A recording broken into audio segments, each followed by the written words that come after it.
One Team Media. We showed you what the GOAT was last year when we beat y'all 50-7. Let's go! One team!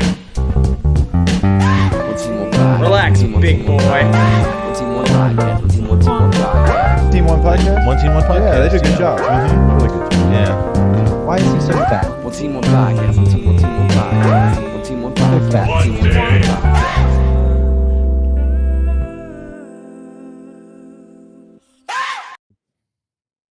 One Team, One Podcast back, episode 89. 89. LeVar Edwards. God damn it. That was what I was going with. And that's where we're going to end it. Jesus. Great episode, guys. It's been a great episode. I'll talk to you soon. We'll see you next week. Lots to get into today. Okay. We have a full house again. Full house. The whole family's here. Matt and Jack. We have Willie B over there taking a hit of something over there in the corner. We have Sam, the producer. That's Fred's cam right there. And then we have Jude, the intern, is back, from California. He's back in LA. It was great, quote unquote great. Okay. So lots and lots and lots to get into. There is a lot of the hot take police is out this week for sure. Oh yeah, including myself. Right. I was at we did the Sunday. There are no not hot takes at this point anyway. Well, we did the coffee and donuts episode, and I was still in shock. I think Monday I was in full anger. Yeah, and it's like a progression over time. And then today, I'm today. like, it's sunny outside. Like, we're playing McNeese. We're gonna kill those guys. What was in your coffee this morning? Nothing alcoholic. Oh, really? But right now I'm like 2 margaritas in, an old fashioned in, like took a hit, whatever. Here we go. So yeah, we're feeling all right. I'm looking a little bit more positive. I heard of Matt Flynn. We have Lucas. Didn't hear this. Yeah, we have Lucas Ragusa from Total Maintenance, River City's Total Maintenance coming on. He's in the waiting room, and then we're gonna have Justin Vincent coming on at about 6:45. And I wanted to talk to both of them a little bit about There's a Matt Flynn on OTB off the bench for T-Bob and Jacob Hester. Okay. He came on. He kind of did a breakdown, and I listened to it today, and it was actually the best breakdown that I had heard so far, and it made me feel a little bit better about what's going on. I'm happy for you. Man, I needed it. I needed it, bro. Yeah. I needed something. I was listening to all the. Yeah, I was listening. I know Matt lives right down the street. Actually, we need to get him on the podcast. He's right down the freaking street. But yeah, he made me feel great. Does he really? What did he say? Can you recap we need to talk about it. So he just saying everything is just fixable, and it was just That's been a lot of exotic blitzes from UCLA, and we're going to talk about it. Yeah. We'll get to it. But before we do any of that, also the O-line was out of shape. Before whoa. Tease it. Before we do that, Bank of England Mortgage, sponsor of all of our audio podcasts. We need a big shout out to Patrick Michelson at Bank of England Mortgage. He's been a big sponsor of us. Of course, we're going to get to Lucas in just a second, but also Fred's and Baton Rouge has also been a big sponsor of us. Is anybody wearing any Fred's gear? Nobody's wearing Fred's gear today. No. I need to tell Jason that. Nate needs to get some gear over here. I think last time I talked to Harry, he told me that they were about to get us some more gear, another shipment of things, probably. Yeah, okay, some shirts. I'll text Nate this week. We'll see if we can get some LSU stuff so we can wear it around. They're great to us over there. Yeah, they are.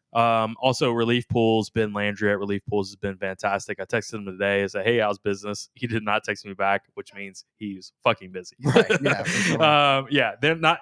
I know Ben at Relief Pools. Whenever things like a storm happens and things like that, their crew basically shuts down all production of pools, and they start working on all kinds of stuff. Really? Yeah, it's just fixing up houses, taking down trees, doing all kinds of stuff. So that's awesome. I know, great people over there. But last but not least, let's talk about River City's Total Maintenance. Let's bring on Lucas Ragusa. Lucas has been a friend of mine for a long time. Big time LSU football fan, just like I am. We grew up loving LSU and Lucas, you there, buddy? Yeah, man. What's going on, guys? All right. So tell us about the business right now because of Ida and where you guys are. You're North Shore, New Orleans, so obviously you're right in the of all the happenings. So tell us what's happening right now with the business. Oh man, we're You busier sound than a tired. one-legged man. We're busier than a one-legged man in an ass-kicking contest, brother. Sheesh. So it's pretty well crazy. Obviously, it could have been a lot worse for New Orleans and Baton Rouge. The river parishes are just. I mean, it's like a 12-mile eraser just went through these areas. There's stretches on the interstate in between Gramercy and Laplace where you can just, you're probably 30, 40-year-old pine mostly, on side the interstate. And being a hunter in the winter, you can see in the woods really far. And I mean, you can see 200-300 yards in the woods, in the middle of summer. And, before the storm, all that was just green. The large mature trees, if they're not pushed over, the tops are broken out of them. And just the devastation, right? So it's a horrible time, for everybody. A bunch of people displaced. We've been dealing with that the last 2 weeks. Our staff is about 30 employees, and they all live between New Orleans, the river parishes, and Ascension, Livingston parishes. So they just kind of had to scatter in order to take care of their families, and everybody's slowly coming back. So old Luke is happy of the fact that the one thing that can never be stolen from you is your education, right? So fortunately, I grew up, my young adulthood learning how to work on air conditioners, and for the last 2 weeks, I have actually been working on air conditioners. So it's been fun from the standpoint that you get to put your hands on things that you used to do daily that you haven't done quite as much, and actually help your guys, help your clients. We're a big team driven company. I'm always talking team, because it is so critical and important. And when those guys can't be there, I have to step up for my clients. So I'm proud to do it, and we'll continue to. And you're seeing a lot of people maybe even getting power back, and then the AC's been fried. Or how's that working? Not so much that, but sometimes the smaller electrical parts for the air conditioner, capacitors, thermostats, things of that nature.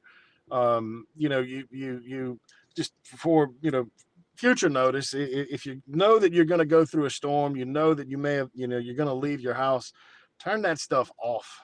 Yeah. Let your power come back on without having that load. We do a lot of generator installation as well as service, and that end of the busy was absolutely crazy. Wow. Because everybody's trying to use their machines. I know Ascension Parish had problems with one of their providers providing natural gas. So there was a lot of people that had these home generators installed the last 5 years thinking, hey, when we have this event, we're good. And then they, all the generators come on at once. And then the gas company goes, we don't have enough for y'all because we haven't upgraded our service. So a lot of mad people, man. But you persevere, you get through it. And, it's one thing about Louisiana. We are resilient. Yes. And we have to be, because we will take a football team to Los Angeles and hurt the brand. Right. Yeah. So, yeah. I agree. Which is what we do. So, yeah. And speaking of hurting the brand, you went obviously, I want to talk about that. You went to California. You were in the Rose Bowl. Jude, the intern, was in the Rose Bowl too, so we're gonna get his thoughts as well. But what did you have to? What were your thoughts on the trip itself, and what were all the things you guys took in? When did you get there? All that kind of stuff. Well, we got there Thursday with everybody else that was on the chartered trip. Which that's the way to do it. If you're gonna travel, let somebody else take care of that part of it for you. Because if I'd have had to have tried to connect, we probably wouldn't have been able to make it with the situation as it was. Right.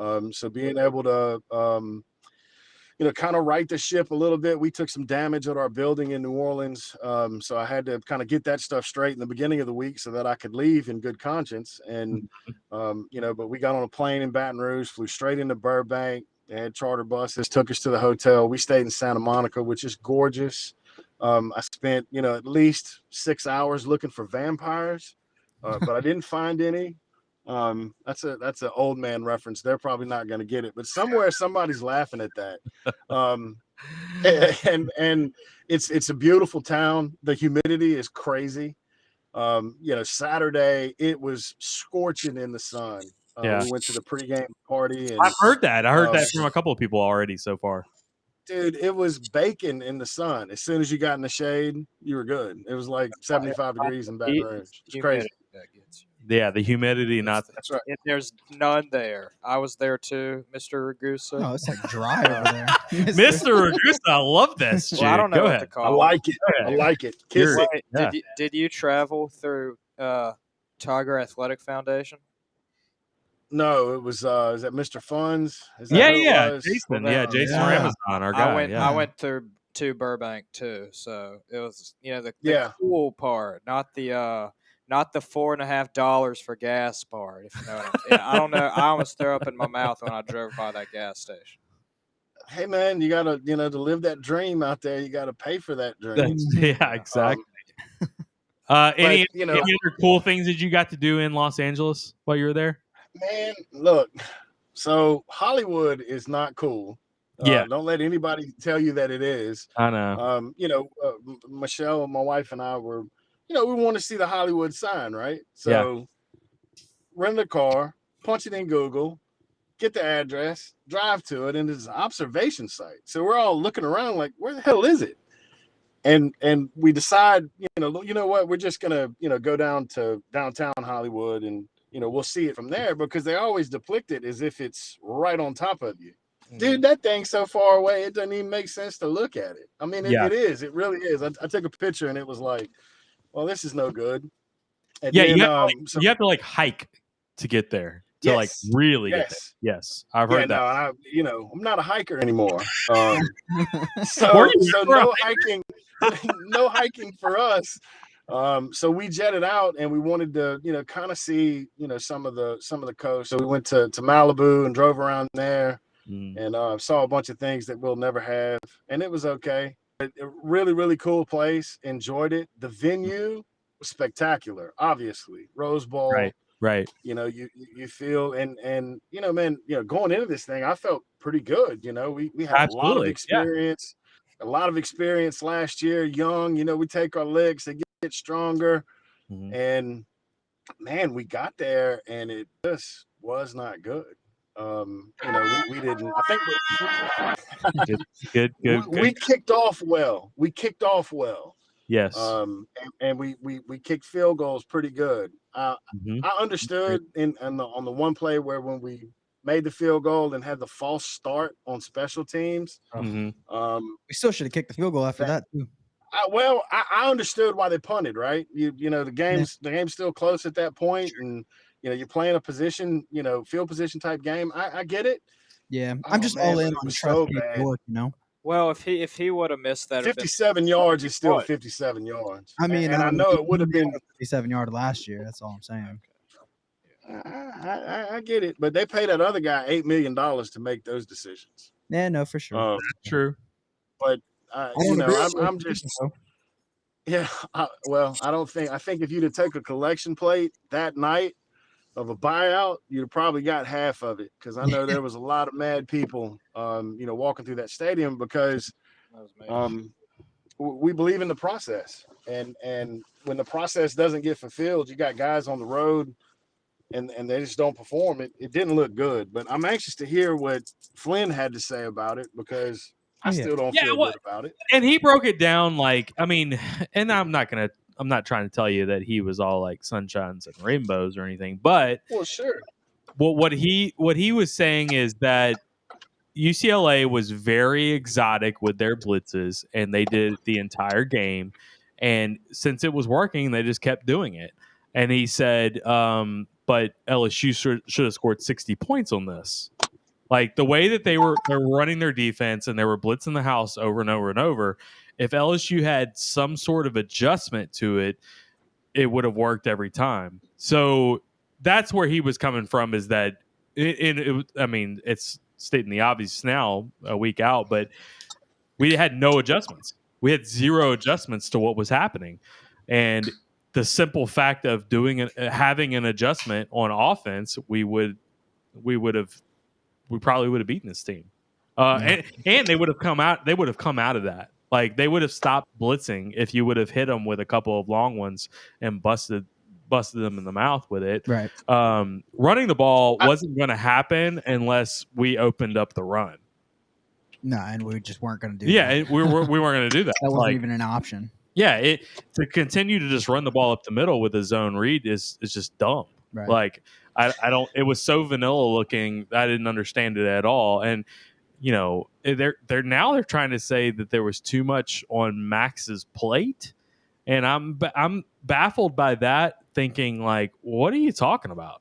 Like I felt like it was so simplified that they didn't give him enough. Like change it up. Like give him a screen. Give him a couple of bubble screens. Those are busts for a touchdown. I think what they mean by that is that he was getting so much blitz. The O-line wasn't picking it up. They had no run game to work with. Well, no shit. They're blitzing 7-8 guys. Well, no, I think that's what their point was, though, is that like he just like with the game plan that they had, there was too much for him to handle, and that's why he didn't look as good as he did last year. And Lucas, you tell me, but the offensive line, in my opinion, wasn't as bad as what people are saying because only in the run game. The run game, we had no push at all.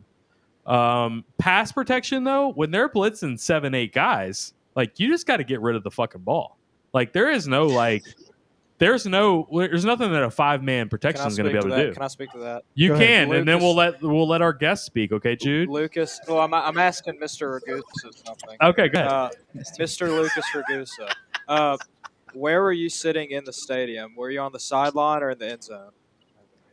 So, I was squatting on the sideline side, up in the corner. I wasn't staying in that sun, so we were able to find a seat. And so I sat to where I could see it pretty well. Okay. And I'll just say this. I mean, I was an old lineman. I love the position. I love the group. It's, the line on both the defensive and offensive side of the ball. That's where the Kings walk, right? Without that, you don't have a game. Like look, 7-on-7 is great, but it's not football. Right. And they looked discombobulated. Ingram confirmed it with his comments. Yeah. We're going to talk about that. And listen, and I'll say this: UCLA is a much better football team. Are they going to win the Natty? No, but I bet you they're a 3-loss team. I mean, they have a lot of experience. You got a bunch of seniors. Things that I had not taken into account. I just assumed it was going to be regular old UCLA, who gives up 50 or 60, and I just assumed we'd hold them to 30. And that didn't happen. They look like a better football team, and it didn't look to me like our receivers got really good separation. But I don't know if it matters who the trigger guy is. I kind of think that it would have made a little bit of a difference. But I'm a Brennan Homer. So I'd have loved to have seen him have the opportunity, because maybe that 6-year experience or however long he's been there, does make a little bit of difference. Maybe he can identify the protections better than Johnson did. I lost confidence in Johnson when he grenaded the ball over his head, not looking at the line of scrimmage. That was whenever I was a like, bad look. I'm on the nuts bus. I'm on the nuts bus. Let's put the freshman in right now, because he's rattled. Can't do that. No. No, he's not rattled. It was like that scene from Necessary Roughness. Blow the whistle, blow the whistle, blow the whistle. Oh, that's a great TikTok, Jude. You need to do that. We need to take the clip from Necessary Roughness. We'll take that clip. Yeah, it's perfect content right here. Just ridiculous. But look, man, I'm an LSU fan for life. I absolutely love the team. I hope they really get it together, because if not, it's going to be a long one. So, what's your thoughts on Coach O right now? Go time. Man, look, I really wanted that guy to get that job. I thought he deserved it. I thought he got the shaft at USC. I thought he had learned his lessons from Ole Miss. I thought he was going to be, great. Obviously, he produced, in my opinion, the best football team that's ever existed. And I don't think it's especially close. Like, I think that's a great line by Greeny. But when you notice things that are in a pattern, that's whenever you have to be concerned. And there's a pattern here, fellas. Yeah. And I hope he can change it. I mean, I think he's a great guy, and I love him to death. Right? I'm we want with this you there. to succeed as a Louisianian. Hello. Hey, we lose you there, Lucas. Uh-oh.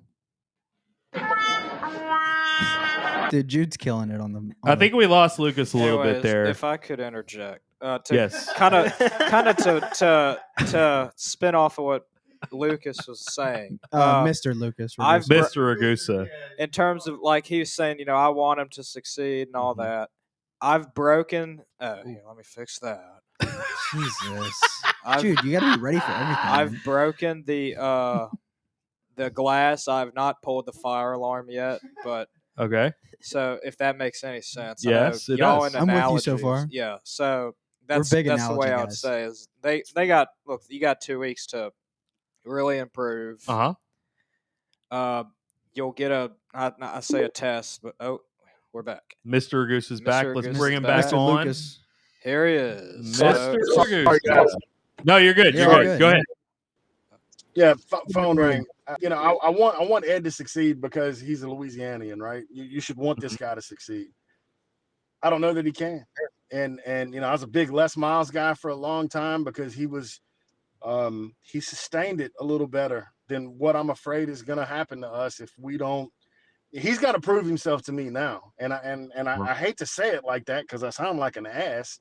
And I have no idea what he has to deal with on a daily basis because I'm by no means a high-end football coach. But when you see things, that kind of make you wonder, that was one of them. And I wasn't as upset at the Troy loss as I was at this. I just felt like it wasn't even really close, man. That's the thing. Like once they got rolling, and I think Charbonnet's a good back. That O-line, that's a beast of an O-line UCLA had. They shouldn't compete with the SEC. Right. No, Not at all. They out SEC'd us. They out SEC'd us. Yeah. And that shouldn't happen. Yeah, and me and you both love offensive line play. And when you see an offensive line like UCLA's fit on every single defensive lineman from LSU like they did, it's flat out embarrassing for LSU. It is like, I cannot believe that none of you guys could come off of one of these blocks. And it was just letting the offense dictate to you exactly what you were going to do. That's kind of what I saw the entire game is on both sides of the ball. They basically just dictated to LSU exactly what they wanted to do. LSU couldn't make any adjustments to what they were doing.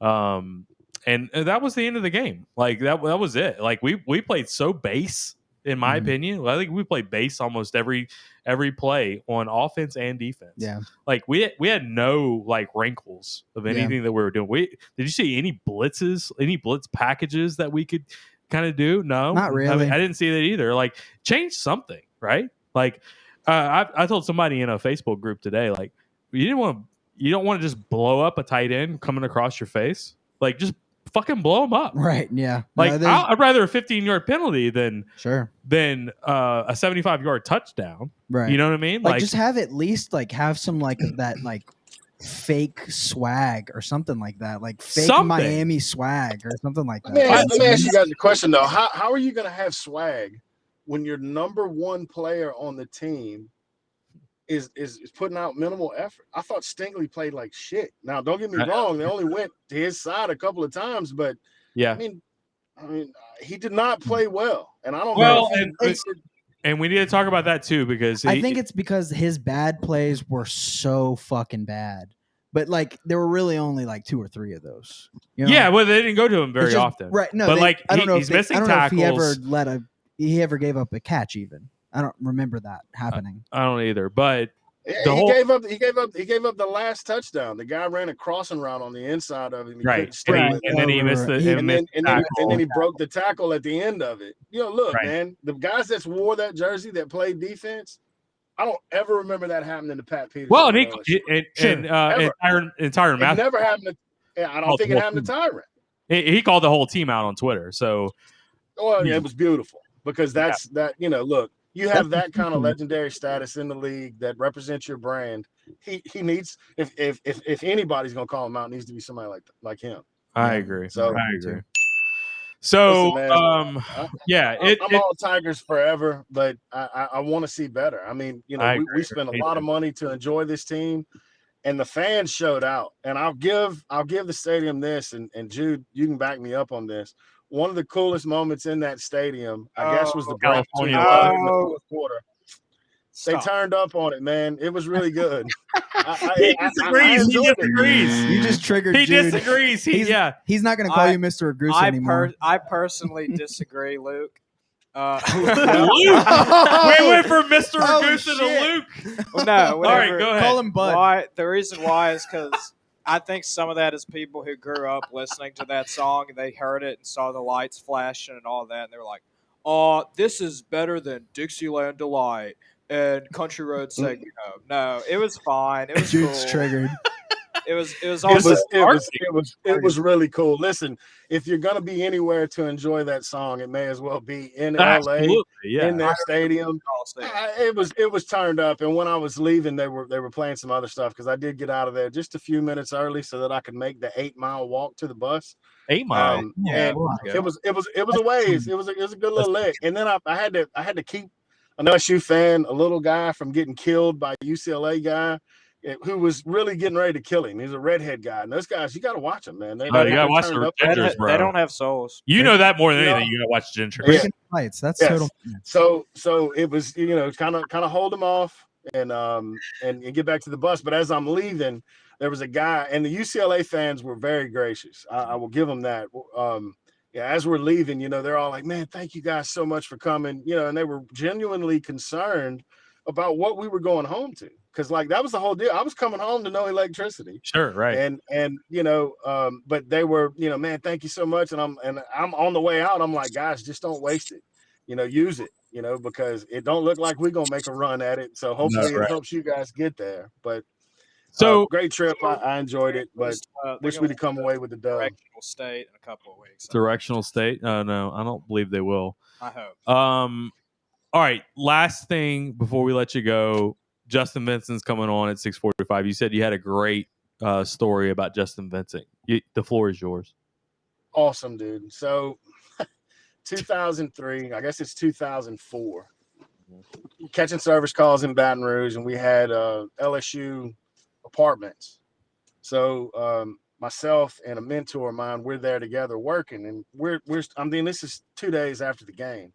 Still geeked up about it. Just got our national championship shirts. And for us, that was our first, right? You know about the 58 team, but you never experienced one. So we're all gassed. Kid pulls up in like a Ford Ranger or Bronco, small Bronco, like a Bronco 2 or something. Glance over, and I'm like, I think I recognize that guy. Don't really pay any mind. Still getting my tools out the truck. Turn around. He gets in the back seat, and I see him grab something, and he picks it up, and it's that slow pickup, right? And it's, Jay or Vincent 25.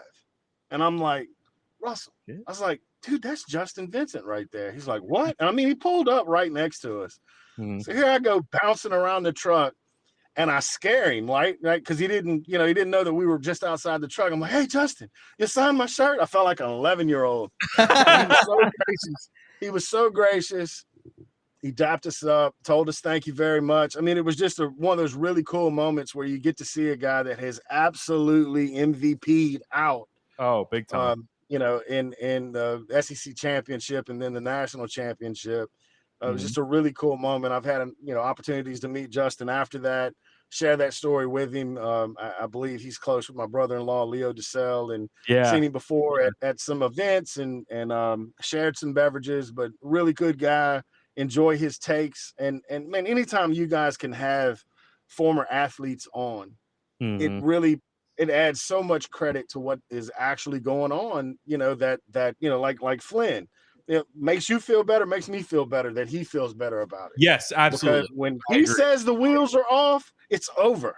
Yeah, Yeah, here's another thing, and you mentioned Flynn again, and I'll leave this with like he mentioned a lot about NFL to college, and like there's some things that NFL guys just get, and there's some things that college guys get, and he did say that these two coordinators coming in are both NFL guys, obviously, and there's some things that they may assume that the players just understand that NFL guys would, that maybe they didn't, like slide protections, things like that would be natural.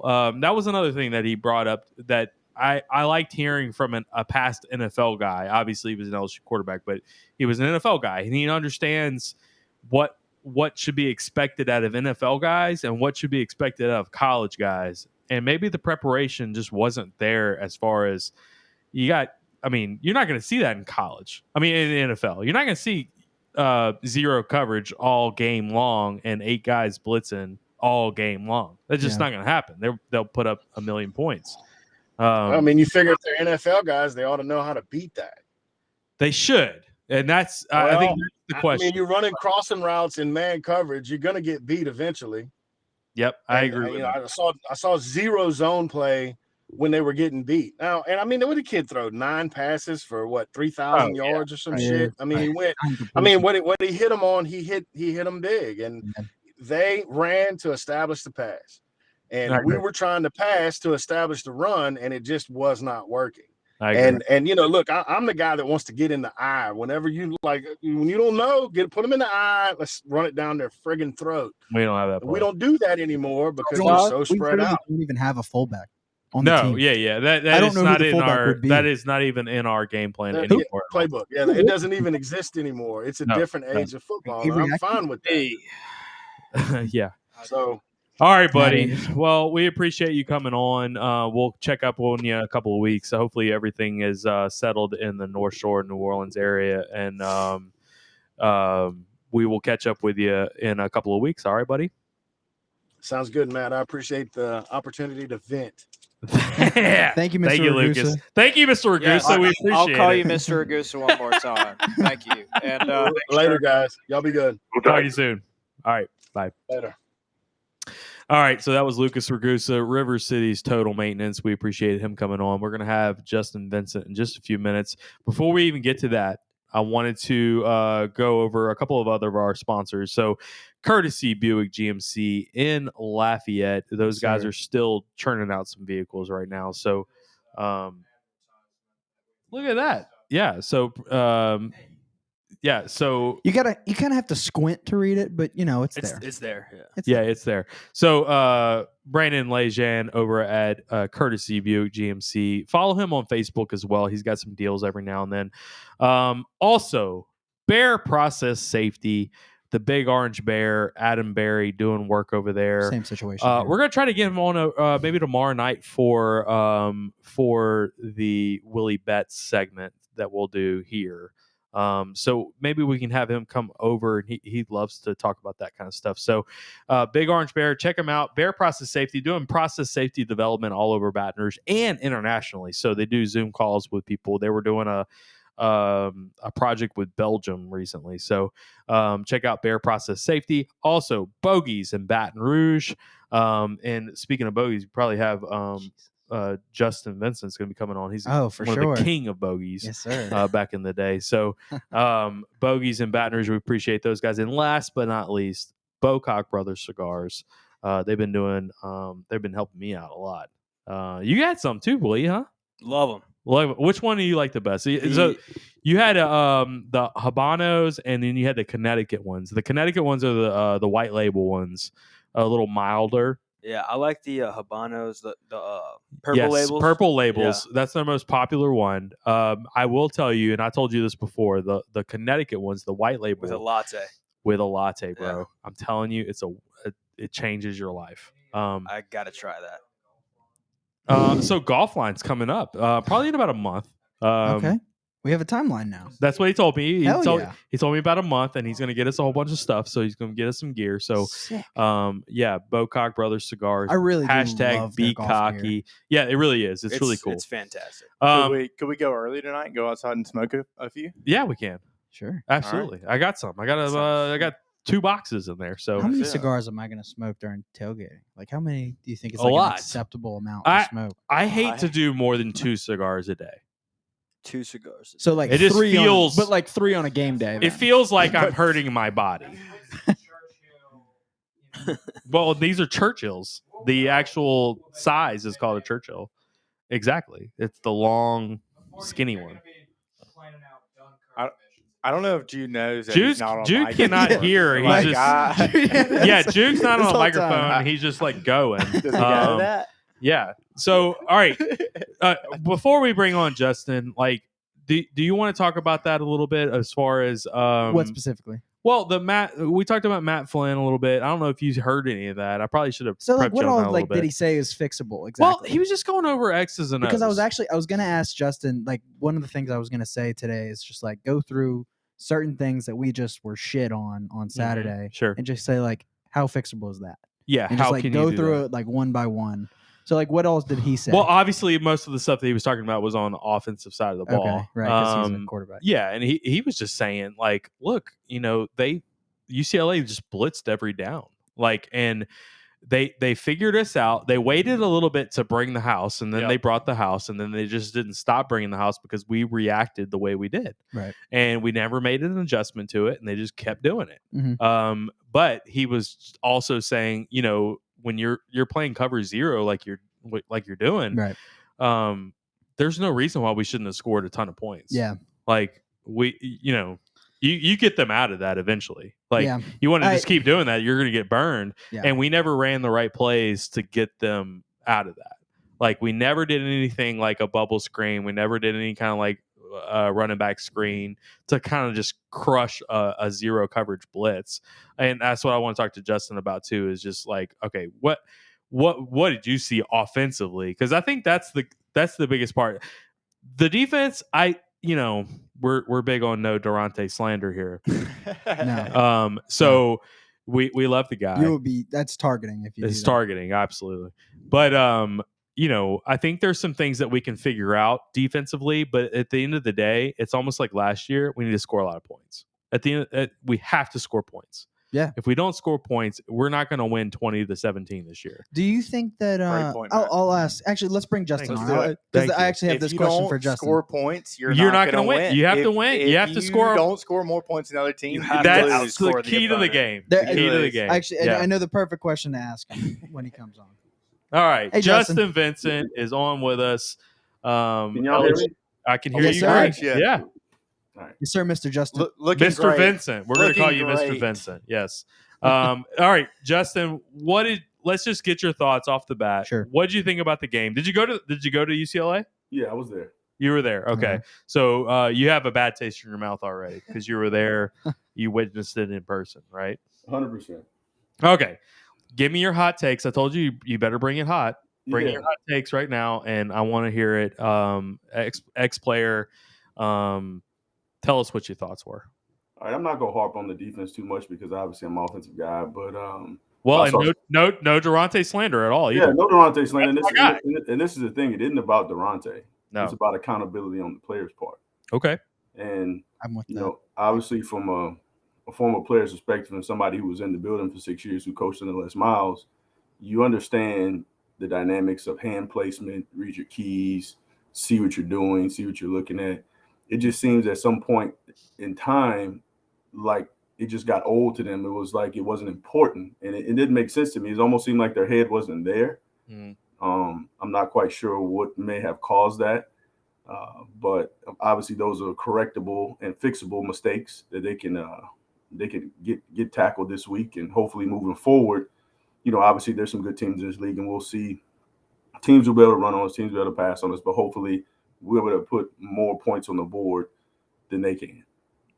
Yeah, and so let's talk about and when we just brought you on, we were talking about obviously UCLA just bringing the house every game, and it just did not feel like LSU made any adjustments at all to that, and let UCLA basically just dictate the game to LSU on the offensive side of the ball. What were you looking to see out of like UCLA's game plan? What were kind of some of the adjustments you were hoping to see out of LSU? Well, I mean, I think for UCLA, you got to always remember this. They're returning a bunch of starters, guys who play significant ball.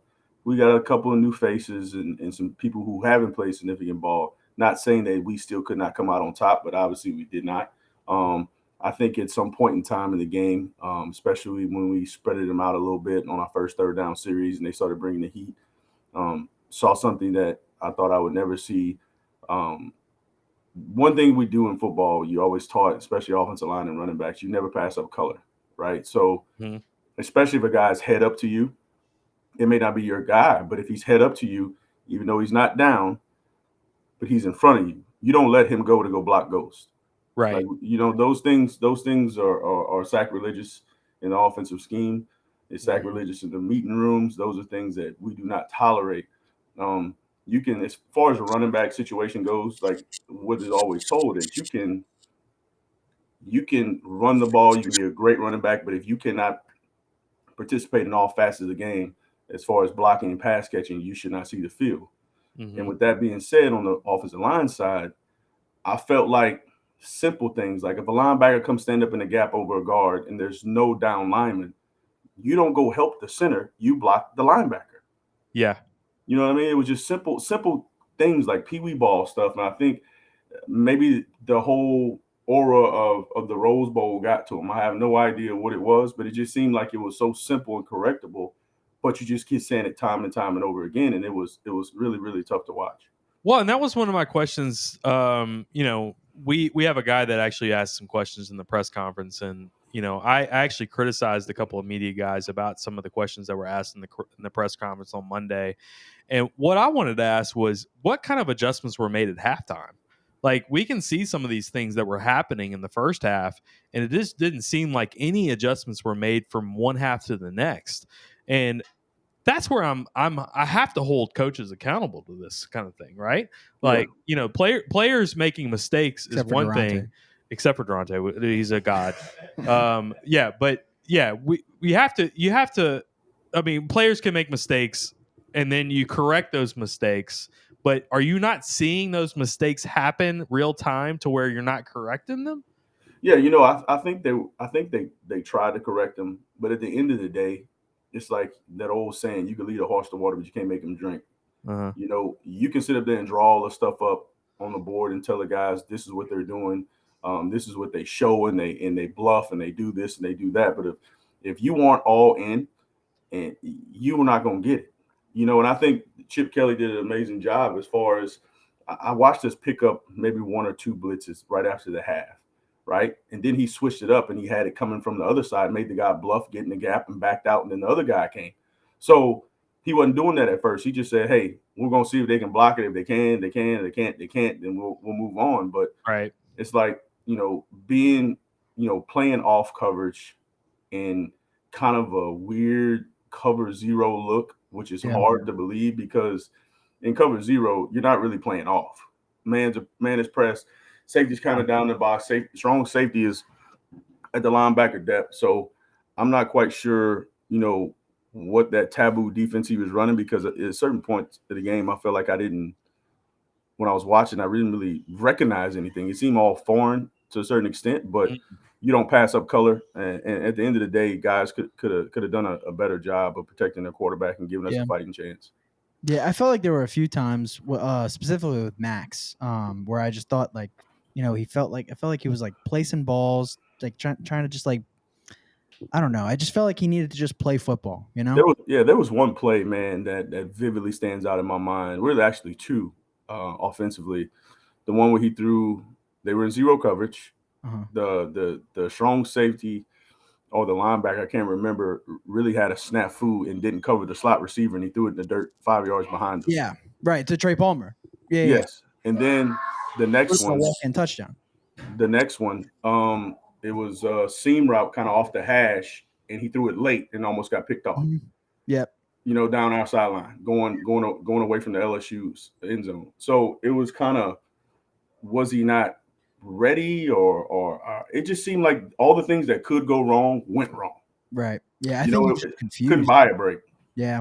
What are your thoughts on some of the comments that you're hearing now from players after the game? And I know we're harping on this game, and obviously the game is over and we're on to a next week. But it's like McNeese, so like it was McNeese, and this was just such a letdown for this program. It felt like. But some of the players' comments, like Ed Ingram, Leon Shanahan. I mean, we're tired and out of shape. We weren't prepared for certain things. Like, it's hard for me to hear that from players after the first game of the season. What are your thoughts on that? Like, from a former LSU player, it's so candid that I appreciate their candor. Yeah. But I got you. it's just a rough way to say things, right? Yeah, this game, as you know, isn't for the faint at heart.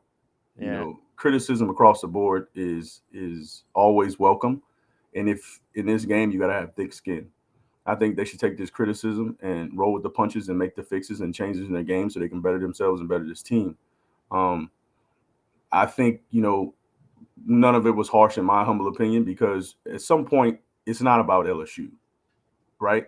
As a player, you have a name on the back of your jersey. That's your brand. That's your name. That's your family. Right. That's your father. That's your legacy. So you represent yourself. Right. And in the football world, what you put on tape is your walking, talking, breathing resume. So there is no quote unquote sit down interview. Your interview is live and hot and direct for the world to see. Yeah. So, and the thing that I think for me that bothered me the most is when I watched the sideline, when our offense come off the field or our defense come off the field, something I've never really seen not happen at LSU is players getting on other players. I want to see people pissed off. I want to see people in each other's faces telling them, hey, it ain't about them. It's about us. This is our team. This is what we do. This is how we're able to get an opportunity to maybe hopefully one day put food on the table. You know what I'm saying? So I think that the lack of pride was something that bothered a lot of people. So like for Tyron, for instance, what he said was passion. Like what he said to me, he was 100% true. I'm not going to say about the coaching part, but when he talked about the player stuff, 100%, because at the end of the day, it ain't about the coaches. It's about you. Yeah. Right. Justin, I got a question. I'm a little bit of an outsider. I'm over here. Auburn guy. Auburn guy. He's a big Auburn guy. But I respect LSU and what they stand for. And watching this game, I kept thinking, this is a drive LSU turns it on. This is a drive that somebody makes a big play. This is a fumble, scoop and score. Mm-hmm. We got the interception with Ricks in the second quarter.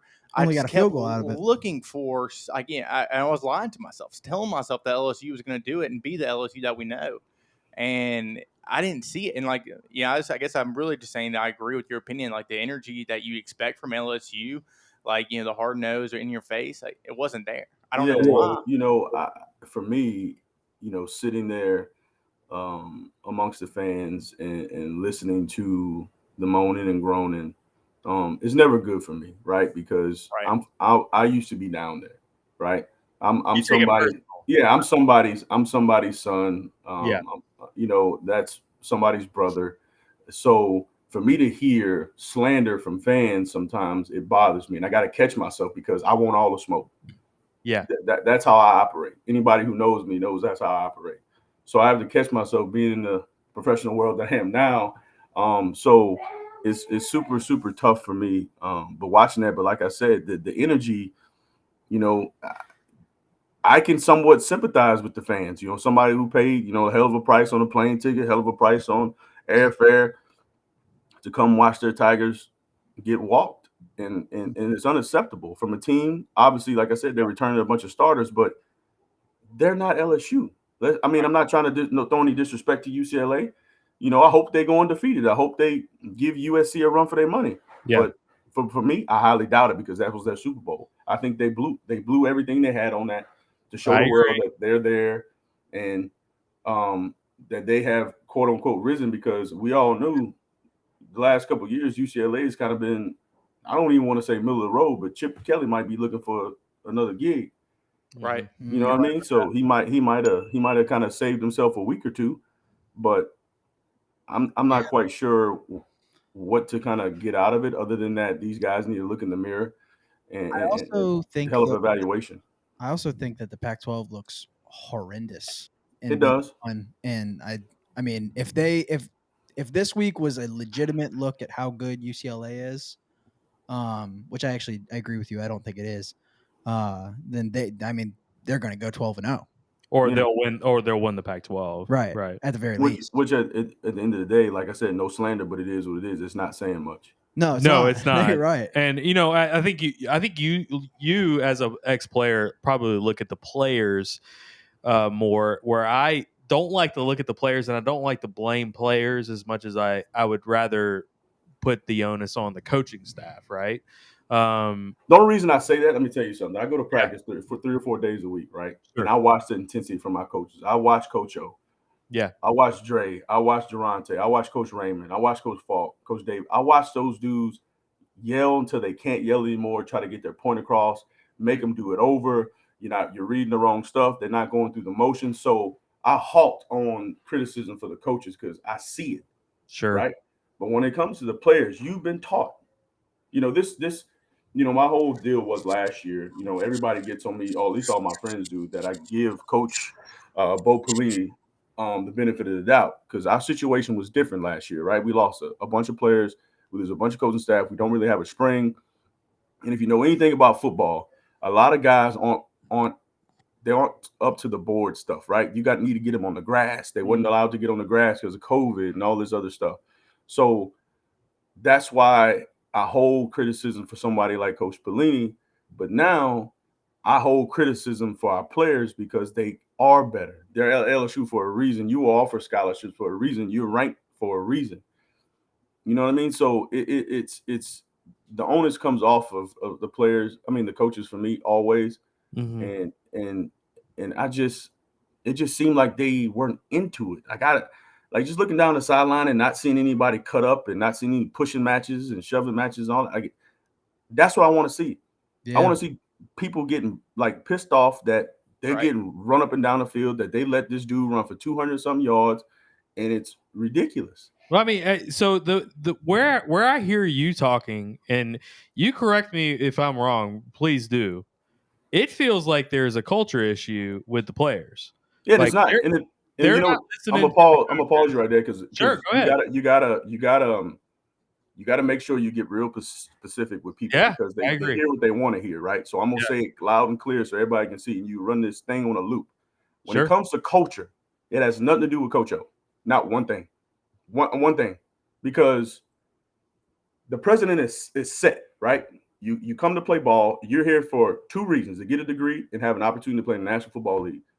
And these coaches have time and time again have put hundreds of players. If you put them all together, their resume, they put hundreds of players in the NFL.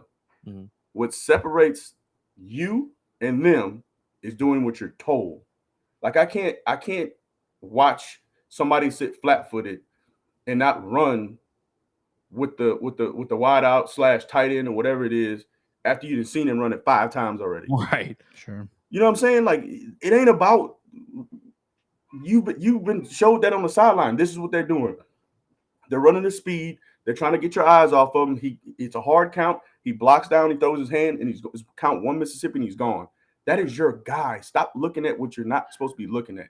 Right. There's no I in team, but there's I in win. If you individually do your job and do what you're told, you will have success.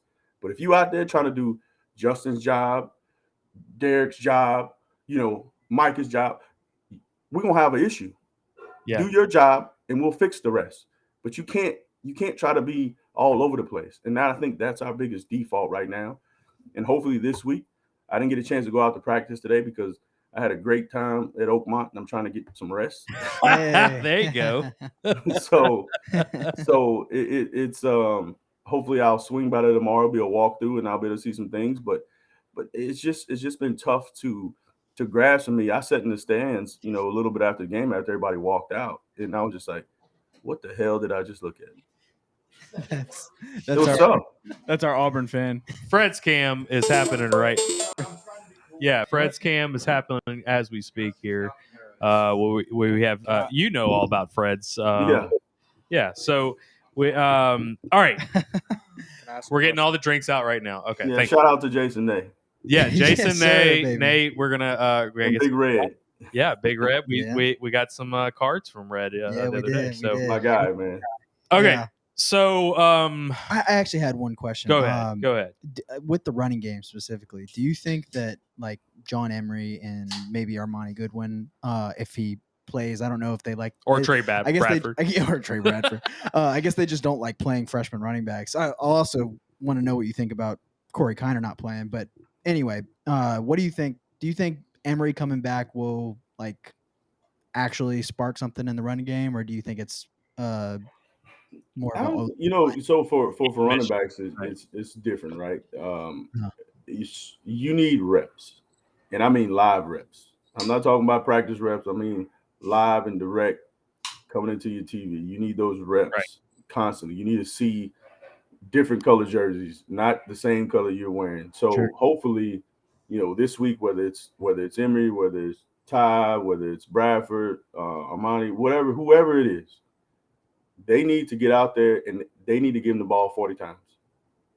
They need to understand that this is what LSU is built on. Now, I know we didn't kind of switch and kind of became /pass happy, but this brand is built on hard-nosed, in-your-face running game. So hopefully we can establish that against McNeese. McNeese has some great talent. Coach Frank Wilson, who's a great mentor of mine, is going to do a tremendous job. He's going to make them kids believe they can win. I'm telling you right now, especially after what happened last week, he's going to come in here and have them kids believe they can win. This is their biggest game of the season. Yeah, and how you think Cody Orgeron is looking at this? Cody Orgeron wants to come in here and beat his daddy in Tiger Stadium. Yep. Damn. As your brother is a grad assistant on the sideline. So would he really do that though? Would he come in here and just get his dad fired like that? No, I don't think he will because our depth won't allow it. Yeah. That would be the coolest thing I've ever seen in my life. But he will give him a run for his money and hopefully he makes it entertaining early. So you mentioned Les Miles earlier in the Les Miles era, I should say.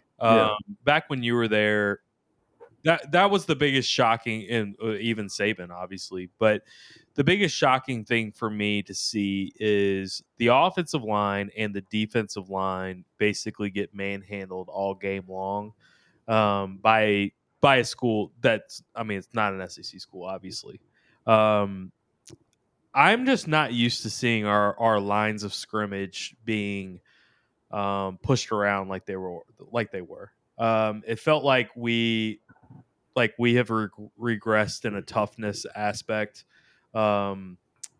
Maybe we're not. Maybe on defense, maybe we're not hitting the holes. We're not getting the right gaps. Things like that. Scheme could be a problem. But I saw a lot of offensive linemen. Basically, thanks, Fred Scam. Fuck off, Sam. I saw a lot of offensive linemen fit on our defensive linemen pretty hard all game long. They did. They did. It was like I said, those things are very fixable, right? So hopefully this is like a first game jitter for a couple guys and we can get off. And I will say this though, I don't know what referees we had out there, and obviously this is always in every game, but god damn they were holding. I mean, it was to the point where I watched Andre Anthony on one play. I mean, beat this tackle silly. And then they got clothesline. And the only reason he called it because the quarterback ran to that side because it happened like 3 times before that. So it was just one of those things where, those things happen in games, right? I mean, it's good on good. These guys do go to a Division I school. They are coached up really well. And they may be a diamond in the rough over there. But I think, we have a talent. At least they can push the pocket. You might never be able to get off your block, but push the pocket, make that quarterback get out, make some throwing angles a little difficult for him. But it was hard to watch just across the board, man. It was very difficult for me to sit up there and enjoy myself to the point where I only had one drink. Damn, you needed more, bro. Did you get one of the tall boys that they sell in the stadium? Because that's the only ones I I've got. did. You know what was wild about that? Not to get off par real quick. It's like I was sitting down talking to somebody, and I looked to my left, and I seen a kid coming up the stands with like a case of beer. Dude, they were selling cases. Whole cases? What? Whole cases. Dude, they charge like $90 for that in Tiger Stadium. Oh, 100%. I mean, hell, at some stadiums they only let you buy 2 right at a time. Right. So it was different And to say the Jude least. was there. Jude has a question for you too on that. I have a question. I see you have a Steelers and an LSU jersey, so I know you've seen good offensive lines. Mm-hmm. Is there any way they can improve in the middle of the season? Because I know there's some things you can't improve on while you're playing. But can Brad Davis do it? I know. Yeah, I think all that stuff is technique, right? So what happens sometimes in football, right? Especially when it's live and direct, you start seeing ghosts, all right, and you start trying to do too much. You know, I saw Ed Ingram let a guy come free and go help the center, and he didn't even touch the nose guard. So it's like you let a guy come free, you letting the 300-pounder go up on a 200-pounder, which I'm talking about the running back. You know, that's like the biggest rule in offensive line and running back rooms. We do not let 300-pounders to block 200-pounders. You put 200 on 200 or 200 on 100, but you don't let a 300-pounder go for a 200-pounder or even a 100-pounder. So those are things I think can be corrected.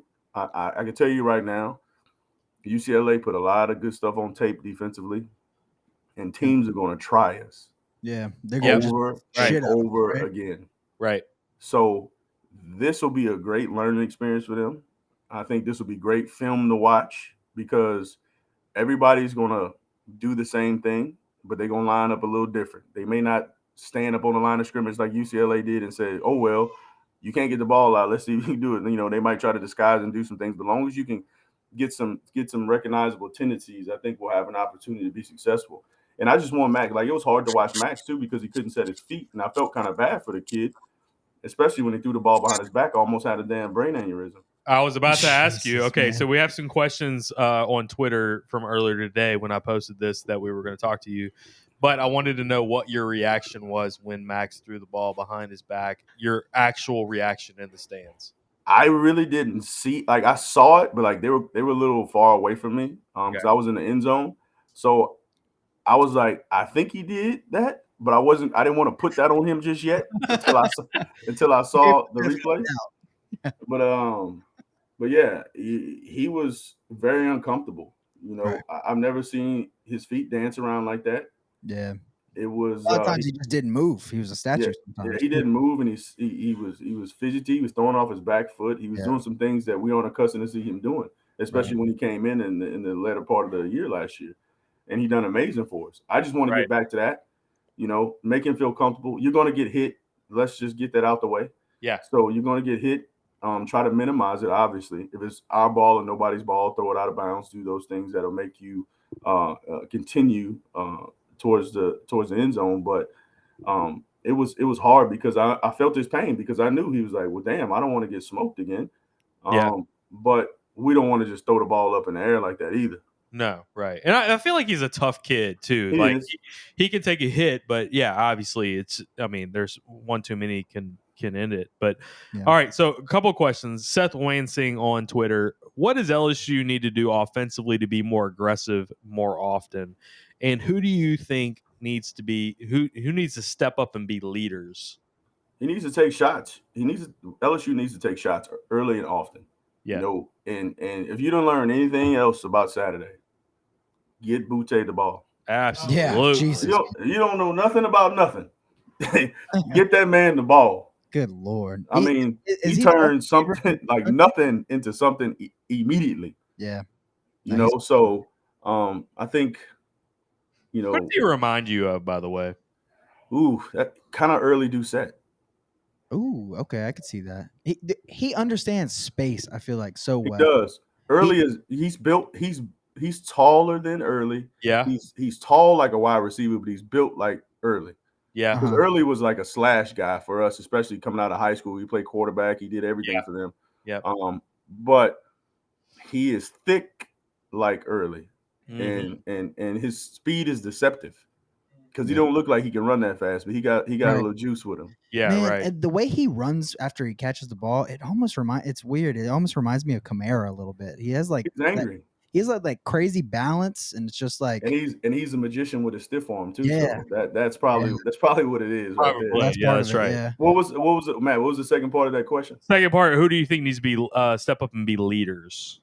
You know, when that leadership stuff comes, man, one thing I've learned about business and football, people think that there's some black magic you can buy on the black market to become a great leader. Yeah. There isn't. Right. You either one or you're not. You're born that way or you're not born that way. Nobody can teach you to be a leader. Yep. It's not. You can either coach men and women, or you can't. Yep. You know, in this day and age, kids can sense you being genuine, right? And so when it comes to the players with leadership, guys who are supposed to lead need to step in the forefront, and guys who are supposed to that think they can't, and the ones that really want to at least try.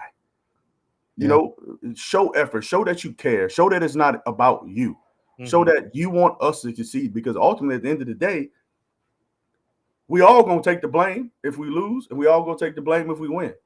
So why not step in this thing together? You know, so I think, you know, as far as that goes, I mean, obviously Derek, I think, you know, even though he's getting playing time this year, Michael Baskerville, Ed Ingram, obviously, you always want your quarterback to be a leader, but sometimes they aren't leaders. I want Max to be a leader. He is the commander in chief of that offense, and basically of the team. The quarterback is the captain.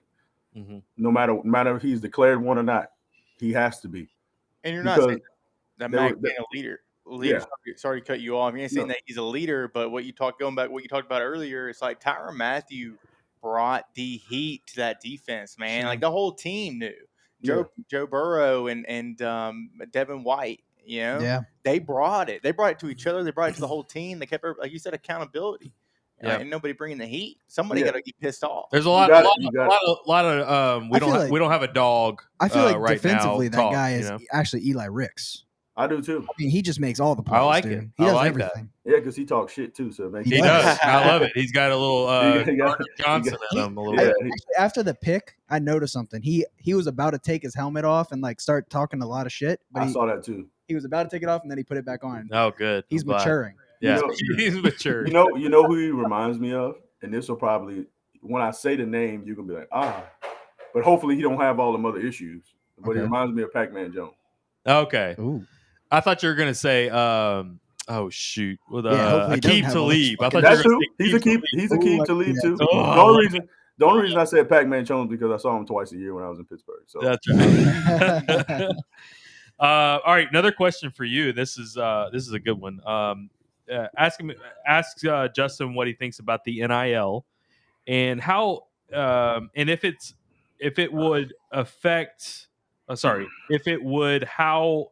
Fucking wait, the guy said this is the guy saying this. Okay, all right, you put it in your own words. If how it benefits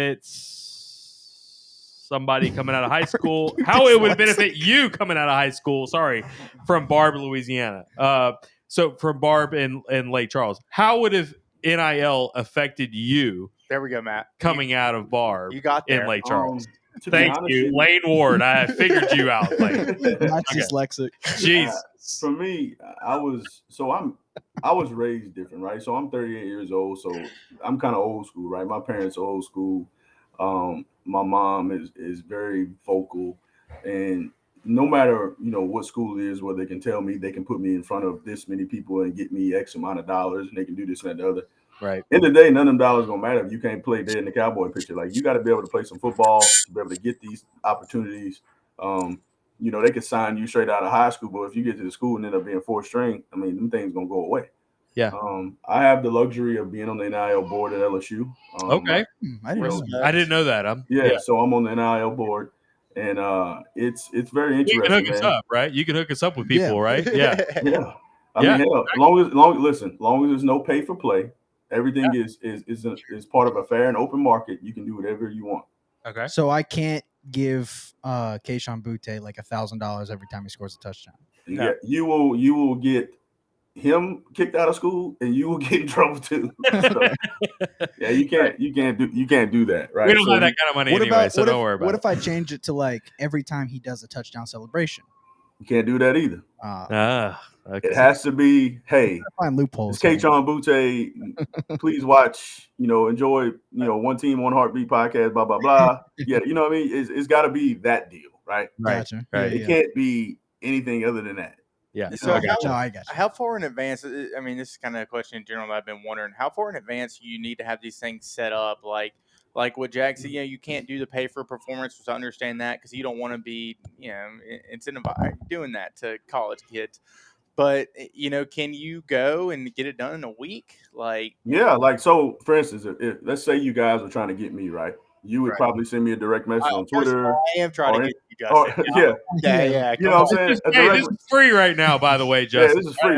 Yeah. It's pro bono right now. This is actually a tryout. Let's say you guys wanted to get me, right? So basically, you probably send me a direct message on Instagram or Twitter or however it is. You may have my phone number, whatever. So you call me and say, hey, man, I got an opportunity for you if you want to make some money on the side. You post about us, on Twitter and Instagram maybe twice a month. That'd be like $500 or $250, whatever you want to pay me. $250 per post. So, and that's how it would go. It cannot be above and beyond that. But I will tell you this: for us as a board member, we cannot even counsel the guys, right? We can't if they came. There's strict provisions put in place, so they don't want us to counsel. So if a player was to call and say, hey, is this a good deal or a bad deal? We'd be like, go talk to your manager, talk to your mom and dad. But I've always told the guys, I said, listen, at the end of the day, that name on the back of your jersey is your brand. Yep. Mm-hmm. That's why they're calling you. So always remember, is this something you want to be associated with in the long run? Right. So it's all about you. So make sure you put yourself in position to be seen in a good light at all times. Mm-hmm. So hopefully, they will have the opportunity. I know some guys have signed some really good deals. Miles did, Derek did, DeAndre Anthony did. I know some other players did, and Brandon's doing an amazing thing for the walk-on. So there's going to be some profit sharing stuff too. That it'll come to a point. Let's say you guys are a big mega corporation, right? And you sign me, and say I would get 75%, and then the rest would go in a pot for the rest of the team who didn't have NIL deals, right? But also, I'd have to agree to that though, right? And that's something that De'Aaron King did at Miami. Yeah, he's doing at Miami. So those things are really simple to get to happen. I think folks really don't know what they don't know because there's not a lot of information out there. Yeah. But as long as it's not pay for play and you're not putting a player in a position to get dismissed from the team, mm-hmm. I mean, it's a win. And I think the craziest part when I first meet, and I said in the craziest part when I heard there was no cap on it. Mm-hmm. So what do you mean by that? So for example, how Coach O is signed to Canes, right? Yeah. Sure. Let's say for the sake of conversation, Canes pays Coach O $100,000. Okay. They can take that and replace that with Butte and pay him $100,000. Oh. Right. To do ads. You know what I mean? There's no cap. That's why you're hearing these crazy numbers, especially like with Connor Irwin's out there at Ohio State. He's like got a $1.4 million deal or whatever the hell it was. They said, Quinn Ewers, Quinn Ewers. What his name was? Yeah, just he's not coming to LSU, so I can't less with his damn name. Yeah, exactly. He's the backup. I got another question for you regarding that, and I don't want to get too into the details, and if you want to steer away from that's fine, but. Being on the board, you get an opportunity to look at every deal that comes through for these guys. I don't. That's the crazy. So the board. So basically, what we were, right? So we got with this group, this consulting firm, who basically works with a lot of Division I schools, and they kind of walked us through what's going to happen, the things that we're going to see, because we want to make sure that we don't, as far as compliance goes, we don't want to ask somebody before if we don't know what's going on, right? We may hear about it and say, oh, no, you can't do that. Or you have to sit out for this week because you did X, Y, and Z. So we got as much knowledge as possible to know the do's and don'ts and what players are allowed and what they're not allowed to do. Okay. So we don't see any deals unless they show them to us. But at the end of the day, we don't have any say-so. It's Right. between them, their manager / agent or family member or whatever it is. I'd hate for somebody to get taken advantage of. I know, and I anytime. think that's what you Oh, guys. they will. Oh, they will. But there'll be some Yeah. people who make out like a bandit too. So you know, you gotta feel I'm too bad. just worried about taxes. That's what I'm. Yeah. Worried. So my biggest concern. So I can tell you this. So my biggest concern that I voiced when I was in there was like, all right, so we need to start bringing people in by financial literacy because these 1099s is going to be serious. I said, because if you know anything about the IRS, if you do something this year, they're not calling you this year. They're going to wait 5 years from now. Exactly. And they're going to come knocking on your door and say, hey, where my money at?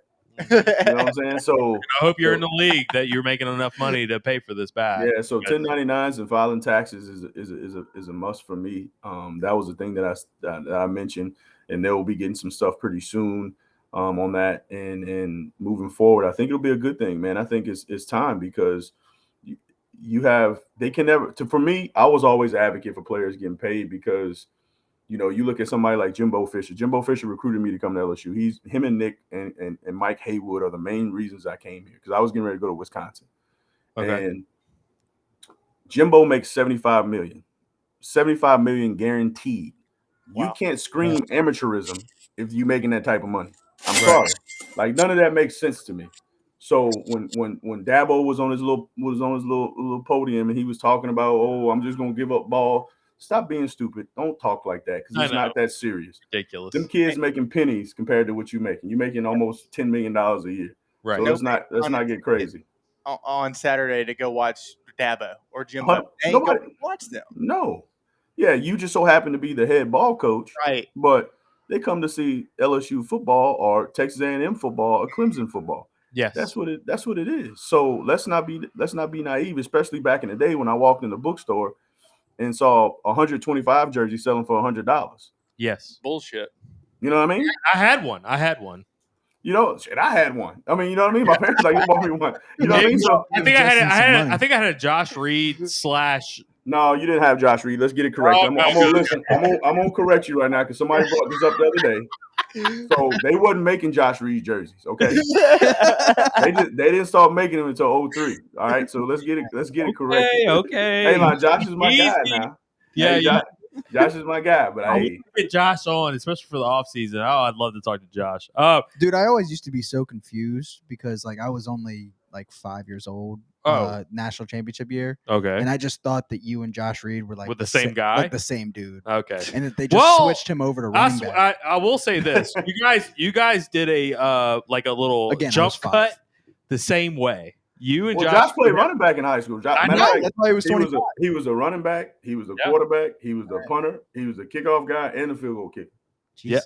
Yeah, field goal kicker. He did everything at Rain High School. Okay. Yeah. Rain. That makes sense then. All right, couple more questions, and we'll let you out. What will it take for the Tigers to get back to the glory days? Very, very vague. And we asked him, "What's the glory days mean?" And they said, 2002 to 2019. So get back to 2 years ago. Yeah. I mean, we got to pause now because obviously y'all have been fans way longer than I've been fans, right? So I'm new to this fan stuff because I remember back in 2008 they wanted to fire everybody. So you got to be real specific what you say because LSU won 9 games a year removed after winning the national championship in 2007. Yeah. So let's not say that's too big of a gap. Let's just say you want to go back to 2019. Sure. Right. All right. So time. Well, like here's an example. So 2019, I think as fans, we thought we're back on the level of Alabama, Clemson, Ohio State. We're there, right?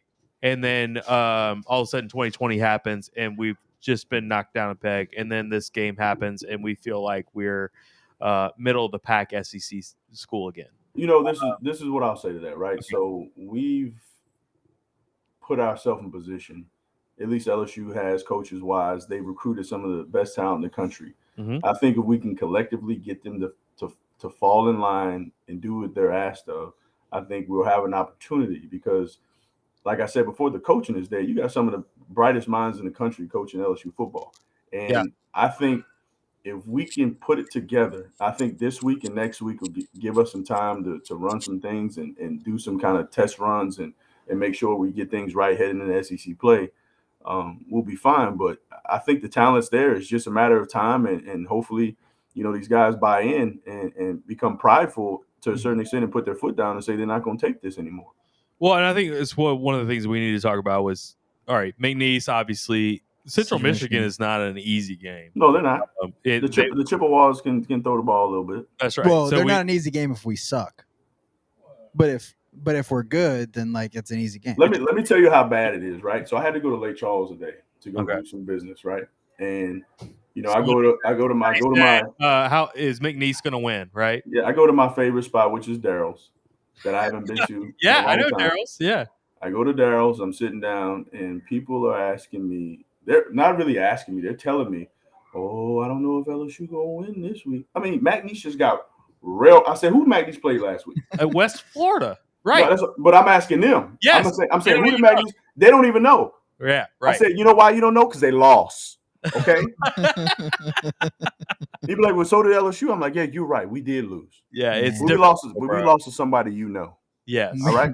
So and I'm not throwing shade at McNeese because I grew up around there. I grew up less than 5 miles from that place. 90s and 2000s, they were great. Dude, listen, I used to be sitting up on the hill, man, watching Kavika Pittman, Zach Bronson. They were badass. They were Kerry Joseph, Damian Morris. I mean, you name it. Aaron Pierce. All these. I used watching these guys, man. So they have an opportunity to win every game because it has to be played. Mm-hmm. But let's not get ahead of ourselves. Right. Yeah. Let's not start drinking the Kool-Aid. All right. Let's take a step back. This is two different places. And when it comes to recruiting and when it comes to just how we run things. Yes. So let's take the air out of the ball and let's understand that we're going to handle business this week. Hopefully we can walk out of here injury-free because we know Central Michigan is going to come in here and they're going to do some unconventional things and they're going to throw the ball because they have beaten some powerhouses. Yeah. They played Missouri pretty good, actually. Yeah. So you gotta not take anything for granted. And hopefully, like I said before, these players, they take responsibility and ownership to this thing because this is their team. Man, I think the players need the confidence level to win. Obviously, beat McNeese the way you need to beat them. If you beat a good Central Michigan team, and then you go to Starkville and beat Mississippi State, you got Auburn coming into town. I think if you win those games the way you need to win them, and you're 3-1 with Auburn coming in, that juice and momentum should help LSU. The players, 100% it will. 100% it will. Right. All day. That is something that needs to happen and has to happen. If everybody wants to take a deep breath and relax and enjoy some football and not walk to the stadium with their butt cheeks clenched. You're talking to me right now, actually. Yeah, I'm just saying, like, because I mean, I get a bunch of friends. I got a bunch of friends I'm in text threads with, man, and it's constant, questions and all this stuff. And I'm like, look, man, this thread is not made for that. We made to like clown around on here, talk about crazy stuff, send silly stuff. Like, I don't coach ball no more, man. This is way above my pay grade. Right. But I am a fan, and I want to see my team that I gave my blood, sweat, and tears to do well. And obviously, in my job that I do now, their success is kind of hindered on what I do. So hopefully, they get this thing turned around. And it's funny because we say turned around and it's one game, right? But everybody is on pins and needles. Yeah. You say one game, and I heard Shea Dixon say this today, and he said, it's one game, but it feels like it's a season still, which we're 5-6, right? Because we're still going off of last year, and I think that's indicative for a lot of fans, right? Like we feel like okay, nothing really changed from 2020 from what we saw the other night, and that was what we would have expected in 2020, but that wasn't what we were expecting in 2021. And we still have this really, really bad taste in our mouth. Like people who are vested in us, and I mean, ticket wise, parking wise, tailgate wise, and they spend thousands of dollars to go fly and see us. Yeah. I feel your pain. Like I feel your pain. Like I'm in the boat too. Like it's tough, and you want to be a believer. You want to be optimistic. You wish and you hope for things to turn it around and do the right things. But like you said, like it feels like 5-6, but Sure. It is a new year. You got to forget what happened last year. Last year's an anomaly. Like it was just too many different things that happened that put us behind the 8 ball. But we are ahead of this thing. We still got the whole season. Things are fixable. Just hopefully we can continue in the upward trend and turn this thing around. Yeah, I think I would still want Coach O fired if I had spent $2,000 to go to LA. Ouch. Yeah, I was sitting in the stands and people were just and I like I said, I had to catch myself because I don't want to say anything disrespectful, but they need to understand it means more to me, right? Yes.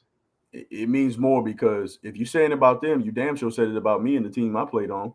Right. Because we could have won it all, at least my junior and senior year, and we didn't. Yeah. Sure. Right.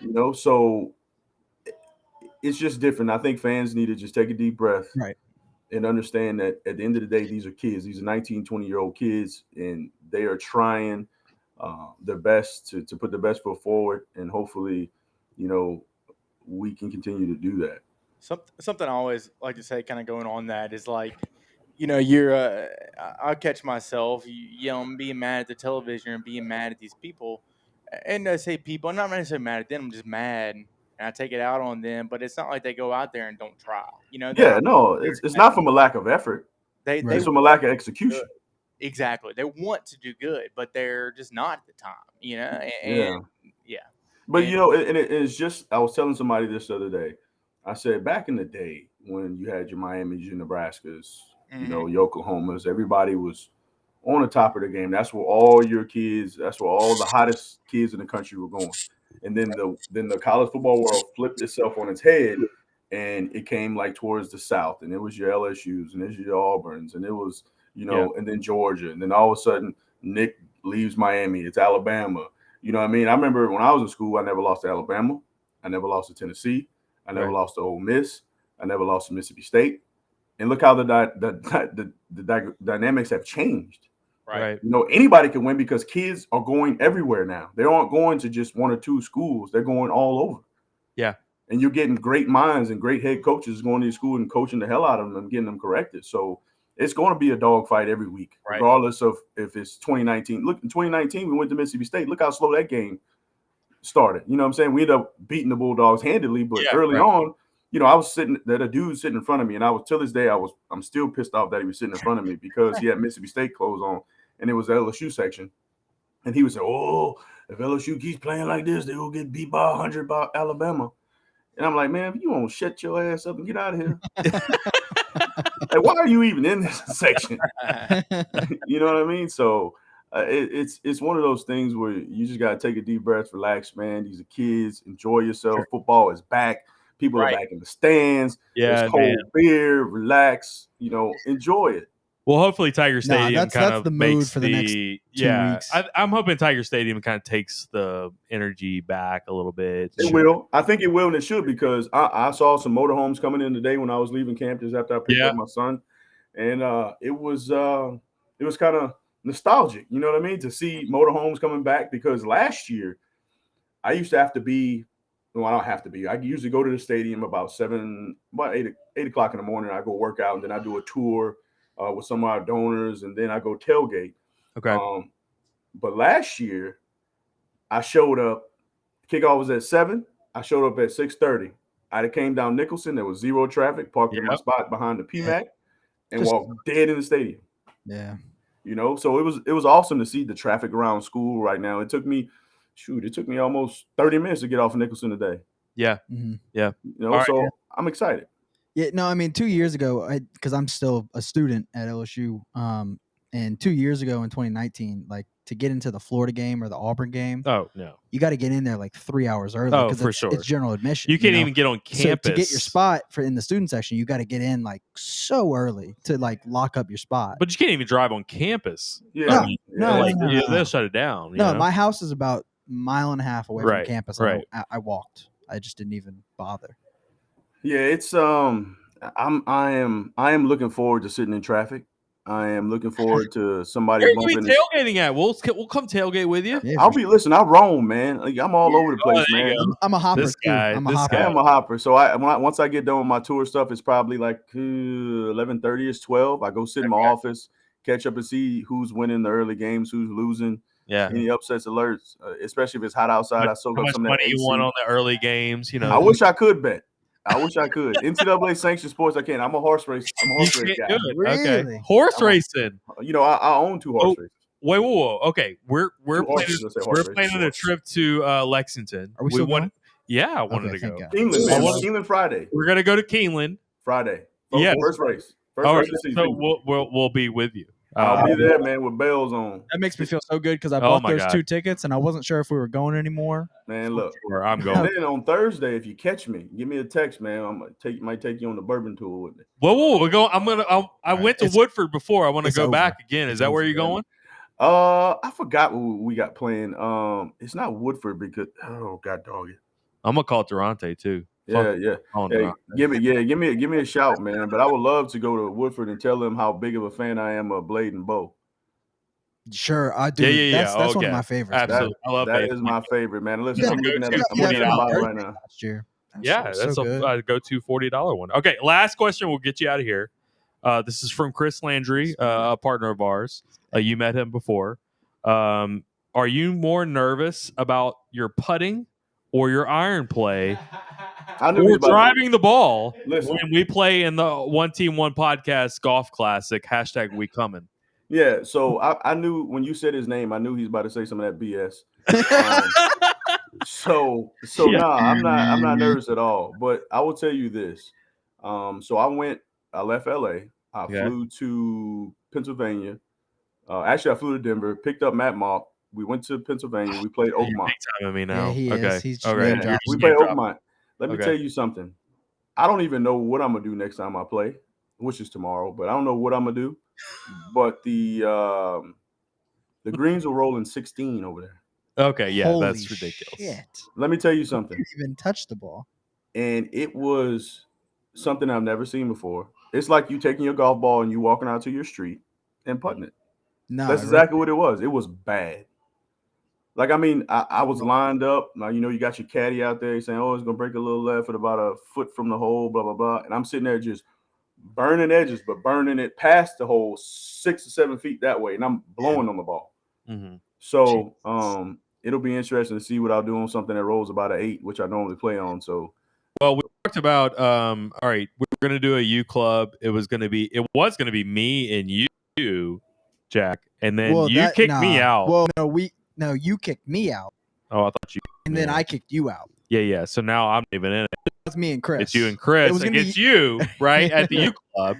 And how about this? How about we do this? I mean, obviously I played y'all by myself, but how about we put one of y'all with me and then you and Chris or whoever it is? Well, because I'm terrible. No, yeah, you're the worst. I mean, like, that's not even any disrespect. Like, no, it is what it is. I have a bad back. Super disrespectul. It is. No, 6 bulging discs in my back. It is what it is. He can't turn. But I turn. Yeah, but I actually I got from you on you from, and I said, hey, what do I need to do to beat Justin Vincent? And he said, you need to give him a bunch of cigars, and he's going to be so preoccupied with that he's not going to play well. Man, and listen, that's like giving me like a little go-go juice. Oh, yeah, that's what I do, man. I relax. You take a couple drags. Sip a little Crown. There you go. And get it going. But yeah, man, I'm looking forward to it. You just let me know when. We'll get it. We'll do it. Let's make it happen. We're gonna crap it. Well, maybe we'll do this. I don't know what Friday it could be because we got a lot of stuff going on football wise. But yeah. Maybe we could schedule for a Friday before a game. Sure. And we can get it done at UCLA. Are you playing at the Matt Flynn Invitational coming up? I should jump through this thing and call him right now because this dude literally me and him played in it together with 2 other people the last 3 or 4 years, and he hadn't called me yet. So I'm thinking he's trying to kick me to the curb, and I don't want to have to hurt him. Group this year, I'll be in. And then we're playing. I think it's right when so it'll be right after that. But yeah, you need to get Matt on the phone. Man, I don't know what's up with him, man. He's slacking lately. He worried about all that My High stuff, and he ain't got a car. He is. He's big time everybody right now. So. Yeah. All right, we appreciate it, and we will with you probably later in the season if that's okay. And Sounds good, man. Just hit me up anytime. All right, buddy. And cigar pot. We need to get it going. We get sponsored by Bocock Cigars.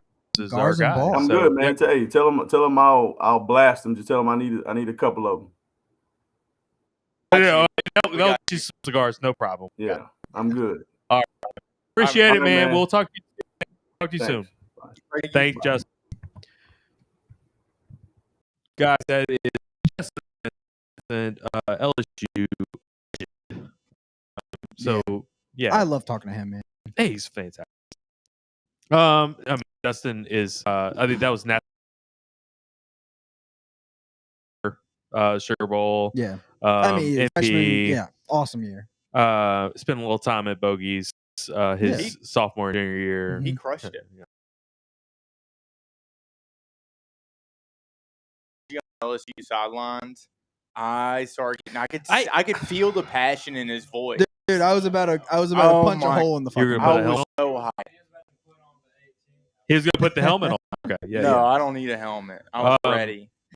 So yeah, I love how he. I mean, I kind of knew he was gonna go towards the players. Let's say not pitting anybody against each other. No. I hate. Who are you supposed to blame? I hate that game. What former players are going to absolutely. Look at the other players and say, aren't you doing this right? Yeah.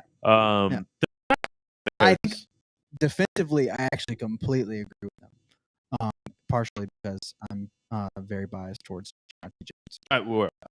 But like tackling like that, like Jordan Bowles not knowing when the play is starting. Yes. Literally, Bug Strong has a crossing route go right across his face. Yes. He just doesn't run with it. No, we're not doing it. Is that what? You're negative, guy. We're not doing it. No. No. You're saying. I'm bringing this. My bad. Okay, goodness gracious. You know what? Targeting? That was targeted. You targeted Jordan Tolles. You're ejected. I targeted several people there. We need a target sounder is what we need. Yeah. No, keep going. But anyway, that's like it's just stupid mental mistakes, and I coaching. But like the accountability that he mentioned. There's something missing. Putting your on a color, finding a color, don't run free. There's something missing though. If they're telling them to do this, I think it's and they're not doing it.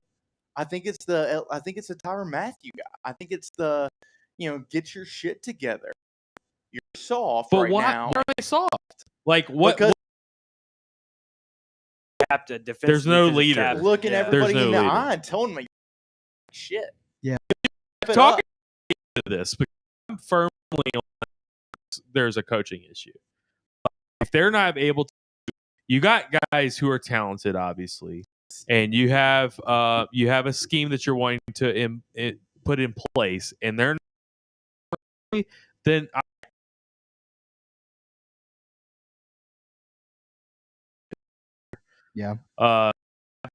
not get the performance out of the player that he was supposed to get. I blame coach like soft play. There was times where I didn't feel like LSU wanted to hit somebody. You're LSU, right? Hit somebody in the mouth, right? And it's like there's a disconnect somewhere. I don't know. Yeah, when he man has turned LSU. I respect on the podcast. Welcome. I respect LSU, and that what I saw last week. I respect Auburn, not LSU. Yeah, playing soft as shit. Let's just talk about Auburn real fast. 60 to 10. This is the Auburn minute. The Auburn minute. This is where we wrap it up. Actually, no, it's not. I'm not going to get very hard right now. It's like we have a lot to prove. Penn State in 2 weeks is the game that we have in front of us. That game too. I hope we do too. This be an elite matchup. Man, what I wanted too. to see, and you guys could think of it, I couldn't think of a game where when Gus Malzahn was the head coach, where Auburn came out and beat the hell out of somebody. Right. Jack State took us to overtime. Washington State gave us our like win the game the way you're supposed to win the game. dude. We Right. did everything we wanted in the first quarter, second quarter. We've never done that under Gus, and Dude, I'm pumped to see it under seriously. Harsin and Bo Nix 11 for 11. Elite. Like not even being like being completely. Congratulations on being Akron. Like, yeah, oh, that bro, was a it big felt deal. so good. Like so spinning our wheels and like. Wait, so 25. if LSU wins by 50 this weekend, do we get to do this same thing? You can. Bro. When you put it together, We and come. If we win 60-10 against McNeese, but the we thing come is on and like what y'all are upset about is you didn't see LSU put it together as a team. You know, but there was things missing everywhere. Yeah. I got to watch Auburn. I don't give a damn who is against. We went out there and dominated from start to. We did everything we wanted to do, and when y'all do that to McNeese this week, it's gonna feel good. Yeah. I tell you what, it's gonna feel good. You're like, we're fucking back. I hear you. You're gonna be here. You're gonna be in my shoes. Dog, And it's thrilling. That's what we said after. No, actually, I'm not. I was about to go to 2020. I'm not going to do it. No. Don't do it. No, Don't do it.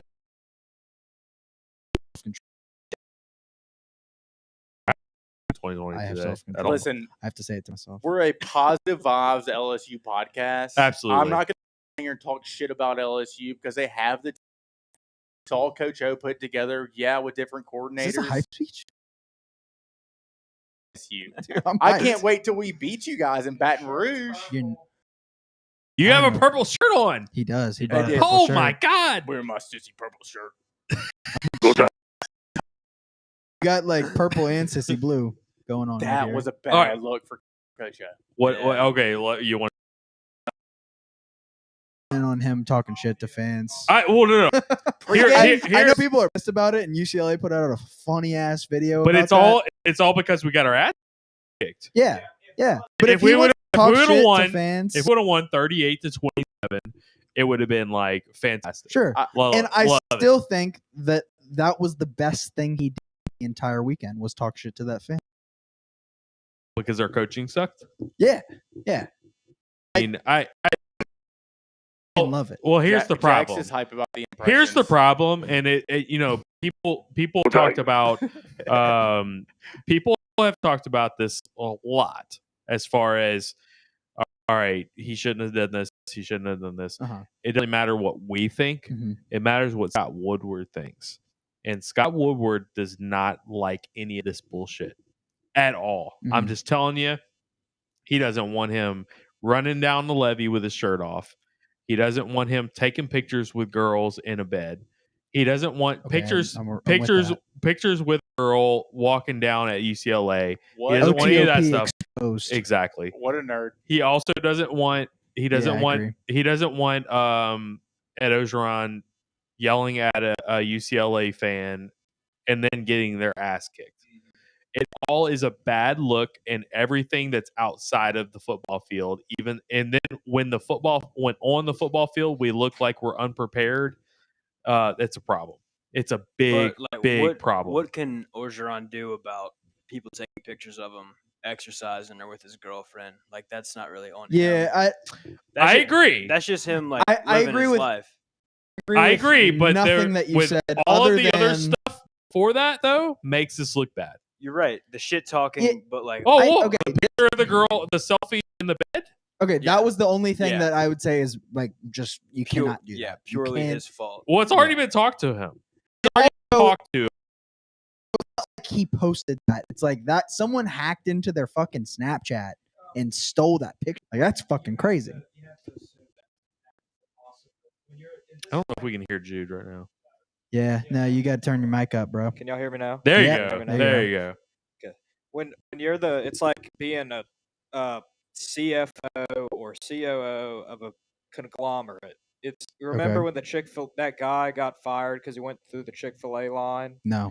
He harassed the worker because no one. Anyways. Okay. Yeah. I don't know, John, but when you're the face. Good story. Face Go of ahead. a program, a company, whatever it is, like you have to know that 24 hours around the clock, and you can't risk that. I think that's where Scott Woodward is coming from. He wants him to be the face of the program. He actually wants him to be the face of the entire athletic department. And if this is the way he's going to conduct himself, that's not going to be good for the program in general. Like, and then when you combine that plus a terrible on the field performance in the last year, it's I think he's just stacking up all these things is the problem, and we've said it like he to me they have to win win 8 games. No, I think they have to win 9, but that's just.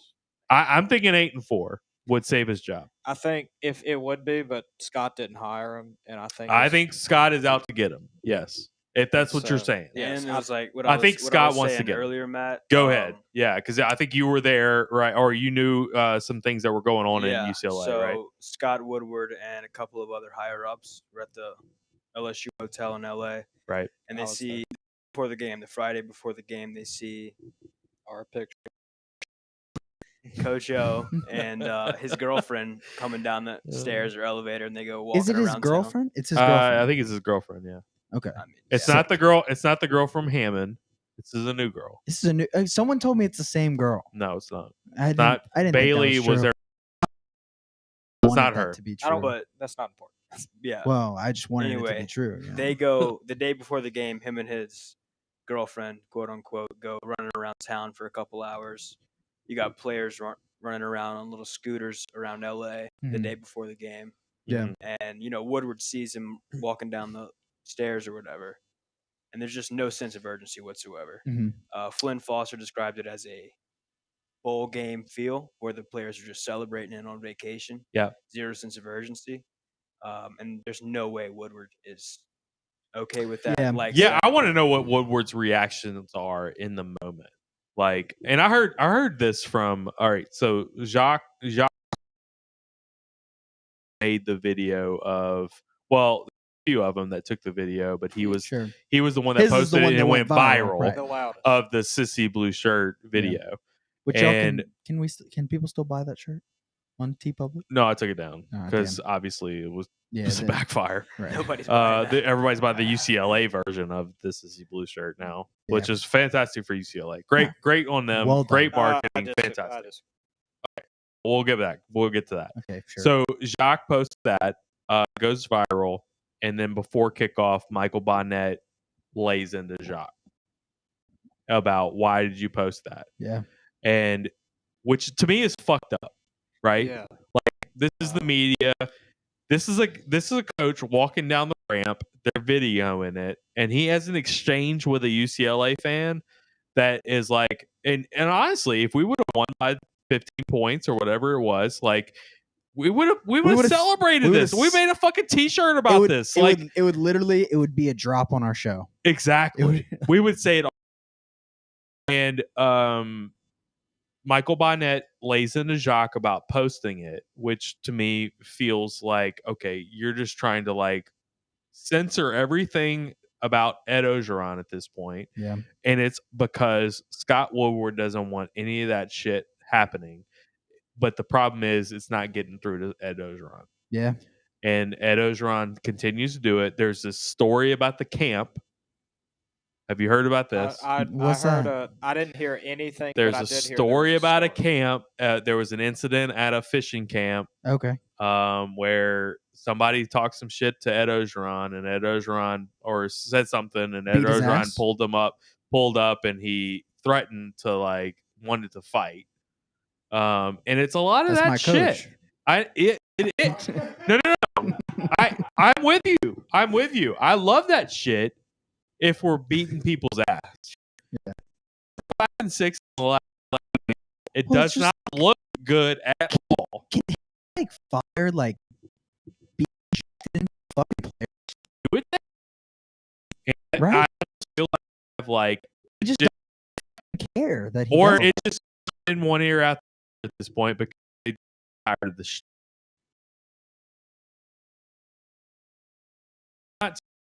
She's lost the program. Yeah. I mean, I hate to get. I'm trying to figure out. It's saying I'm trying to figure out why players aren't doing what they're supposed to be doing when they're told to do what they need to be doing. And they're wrong. Why that talent play coaches the last year? Why aren't they listening to Bo Pelini and Bill Bush? Okay, figure out the reason why that was, right? There was a lot of like discord between the players. Figure that out. We got Devontae Jones. We brought in Andre Carter. Hold on. We brought in Blaker. We brought on all these guys, right? But they're not listening to them. Why? Right. Why aren't they listening to the this? common denominator is what I was going to say. Ed Ogeron. Yes. So. Well, okay. So now here's what I'm wondering. Jude, Wait. Let's go back onto that. What are your thoughts, Jude?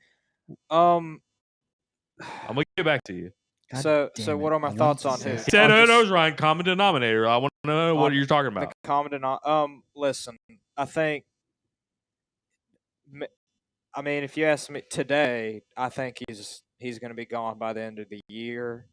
I don't want that to be true, and I love the guy. I don't want that to be true either. And he's got games to prove it. Like I said, I think he has to go 9-3 to stay, not 8-4. Okay.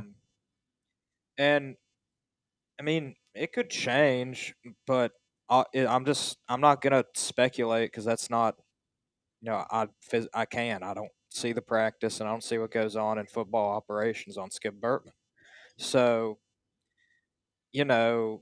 while I could, and in terms of the PR, I don't like any of it either.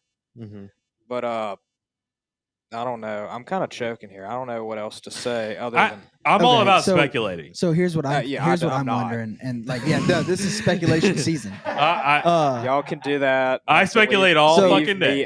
Right, I'll speculate. No, that's what we do, and I don't fucking care. No, like, it's like I'm hold just on, speculating. That's what you have to to. do. No, that's right. Exactly. That's what we love to do. I love to speculate. That's what I do. Not me.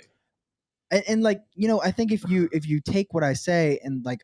I'm telling you, I'm just fucking speculating. So like, I don't know anything, but like, what I'm wondering is, William says all this that he's hearing about. Everyone was too relaxed, all that. Are these young coaching hires who are like really speaking to the players? They're relating to the players. Is that maybe making them too relaxed now? Maybe we did too much of a 180. Swung. Exactly. Is it maybe an overcorrection and now like players aren't focused now? I think everything is indicative of the players head aren't coach. held accountable now. Well, I think everything is indicative of the head coach. Okay. You hear a lot of stuff. You hear a lot of stuff about Ed Ogeron. Sure. You hear a lot of girls. It is what it is. There's a lot of stuff going. This is post divorce. I had a friend. I hate bringing his personal life into it, but when we're 15-0 and now we're 5-6, something's happening here, right?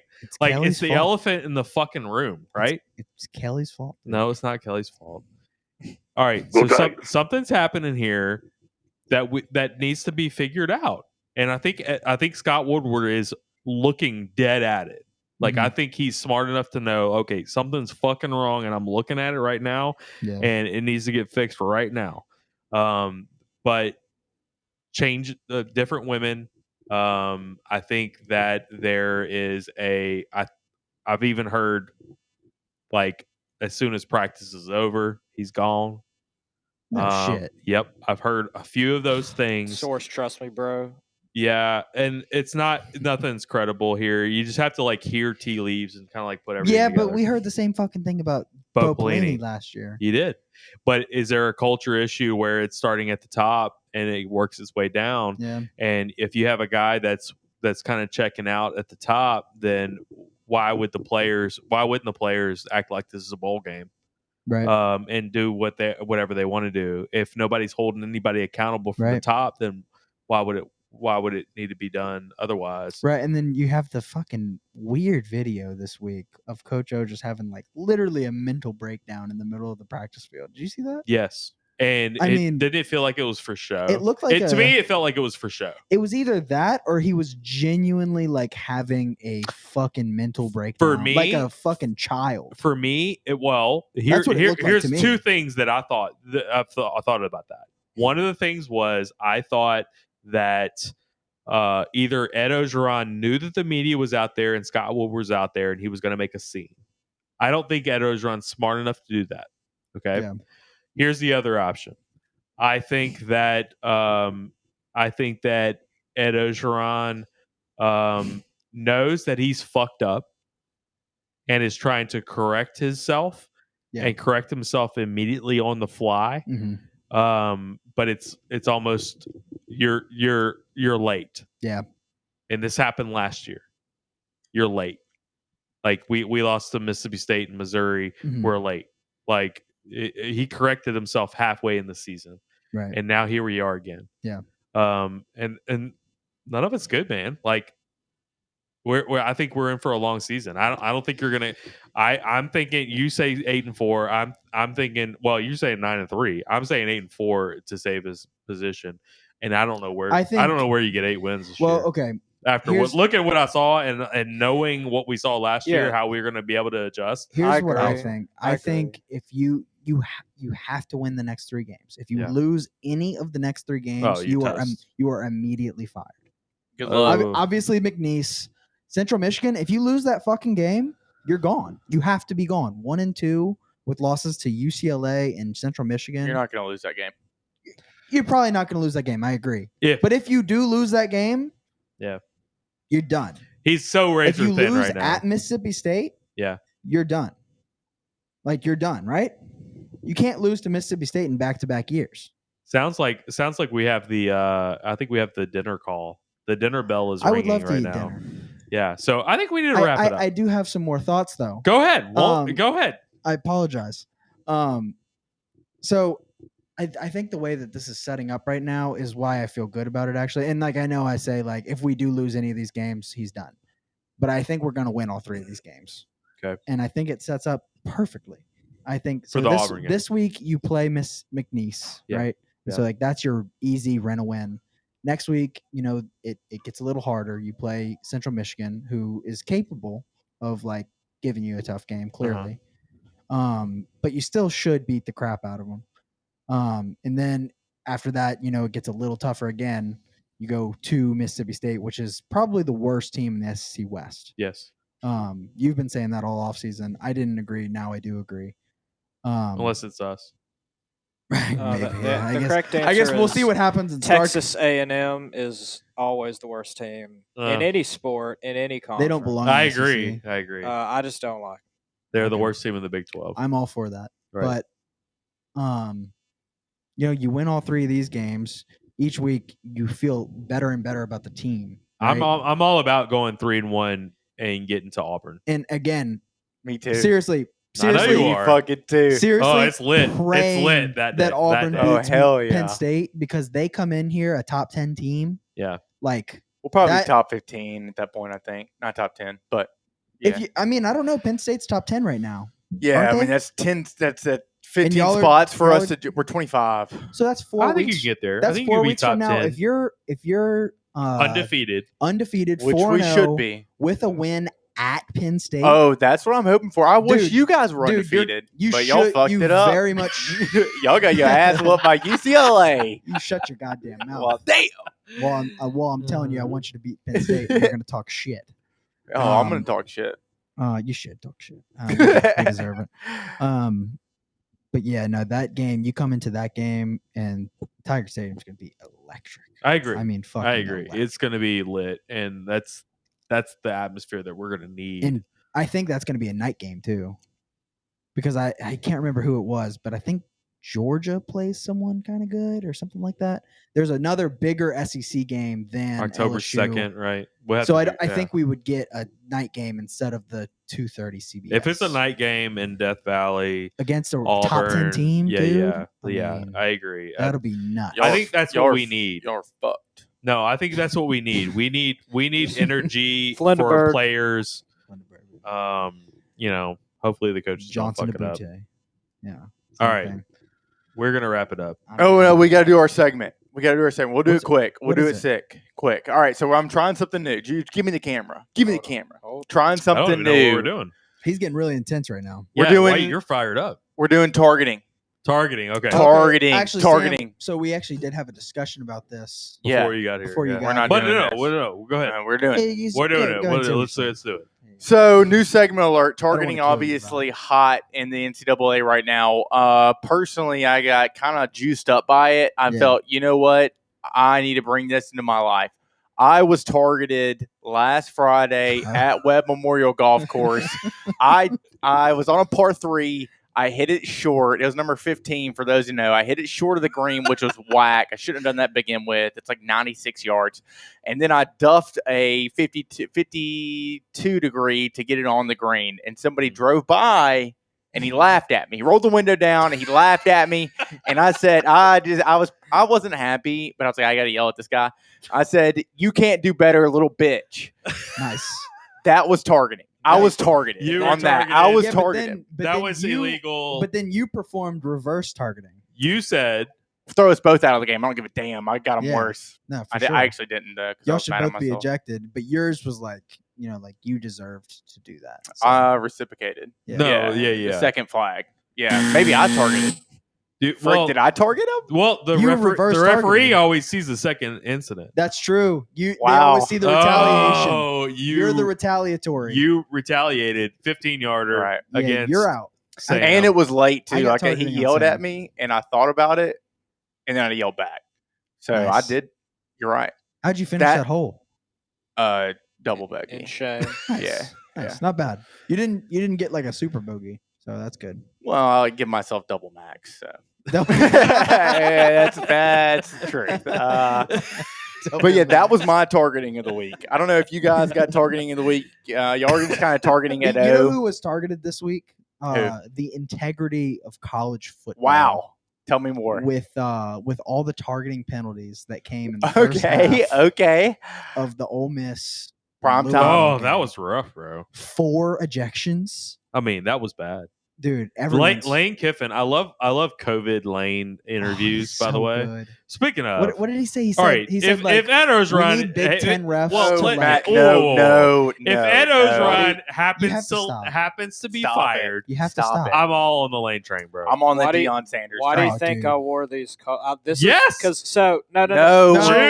Jude's a Hugh Freeze guy. They're the same people. I mean, except look at them. One of them buys hookers, the other one sleeps with them. Genius. That's great. I prefer the guy who sleeps with them. Well, but that's just me. I would like Billy Napier because I know he's got a loving wife. Okay, all right. Boring. But Coach O is better than both of them because he gets them and I don't think he pays either. No, that's just that's straight game that he's. Y'all hijacked my targeting segment and went right back to LSU. All right, so we were talking about Ole Miss integrity. Dude, I don't know these targeting fucking. That was a little out of hand. What are you supposed to do as a defender? Dude, and what are you supposed to do? They lower their head. You're going down. Like the worst is when a quarterback's sliding, and it's like you've already committed to tackling him. Right. So like, what the hell and they are you supposed to do? Yeah, they slide way late. If you slide late, it's free game. Agreed. Yeah. Sorry, dude. Because it's either going to try to run your ass over or they're going to slide. Dude, that's a mistake. Don't do that. That's a mistake. Slide earlier. Or just take the hit. If you forgot if you forgot to slide, you're just going to have to take a shot now. Yeah. I do like the integrity of college football.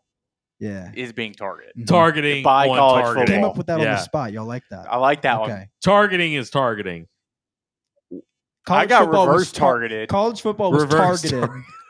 College football was targeted by targeting. 15-yard penalty on everybody. I got targeting is because canceled. I made plans to watch a Dallas game after this, and we've gone 2 hours. Oh yeah. So Matt, have you been targeted? Well, who cares about there's only so much you can do. This was a great show. Yeah, it was a great show. I can't think of anything. No, just directly by LSU football. Well, we're going to be on Twitter calling out targeting all week long. Yeah.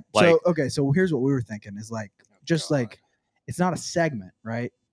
It's just we just call it out when we see it's on social media. Targeting. You targeted. Big social media. And we're going to have a couple of images and we're going to share them with all of us we're going to post those images and say targeting. And it's the ref Right. going Yeah. to Get the head. rid of TD posts and let's put targeting in its place. Yes, we'll do targeting instead of the TD tiger post? tiger droppings post of the week. Well, no, Jeez, then we still keep have it. that on there. Tiger I'm wearing- droppings post of the week what is is I'm wearing still my on Tiger there. dropping Probably. shirt, by the way. Yeah, you have that.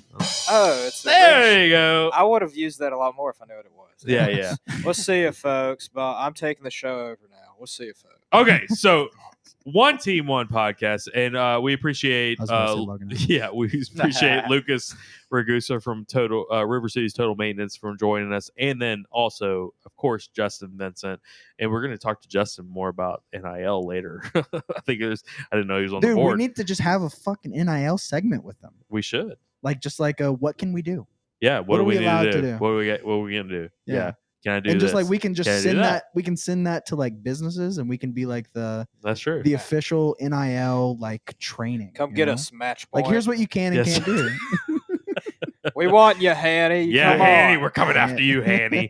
All right. Have you listened to Handycast, by the way? I have, actually. So good. It's very I good. miss him. It's like 20 minutes a day. It's Yeah. great. Good for him. So good. Good All for right. him. He's So the best. appreciate all of our sponsors. Appreciate everybody listening to us. If you can, go to oneteammedia.com also, and One Team One Podcast. We got all of our merch right there. And for Jude, Sam, Willie B, Jack, and Matt, it has been One Team One Podcast. Logan out.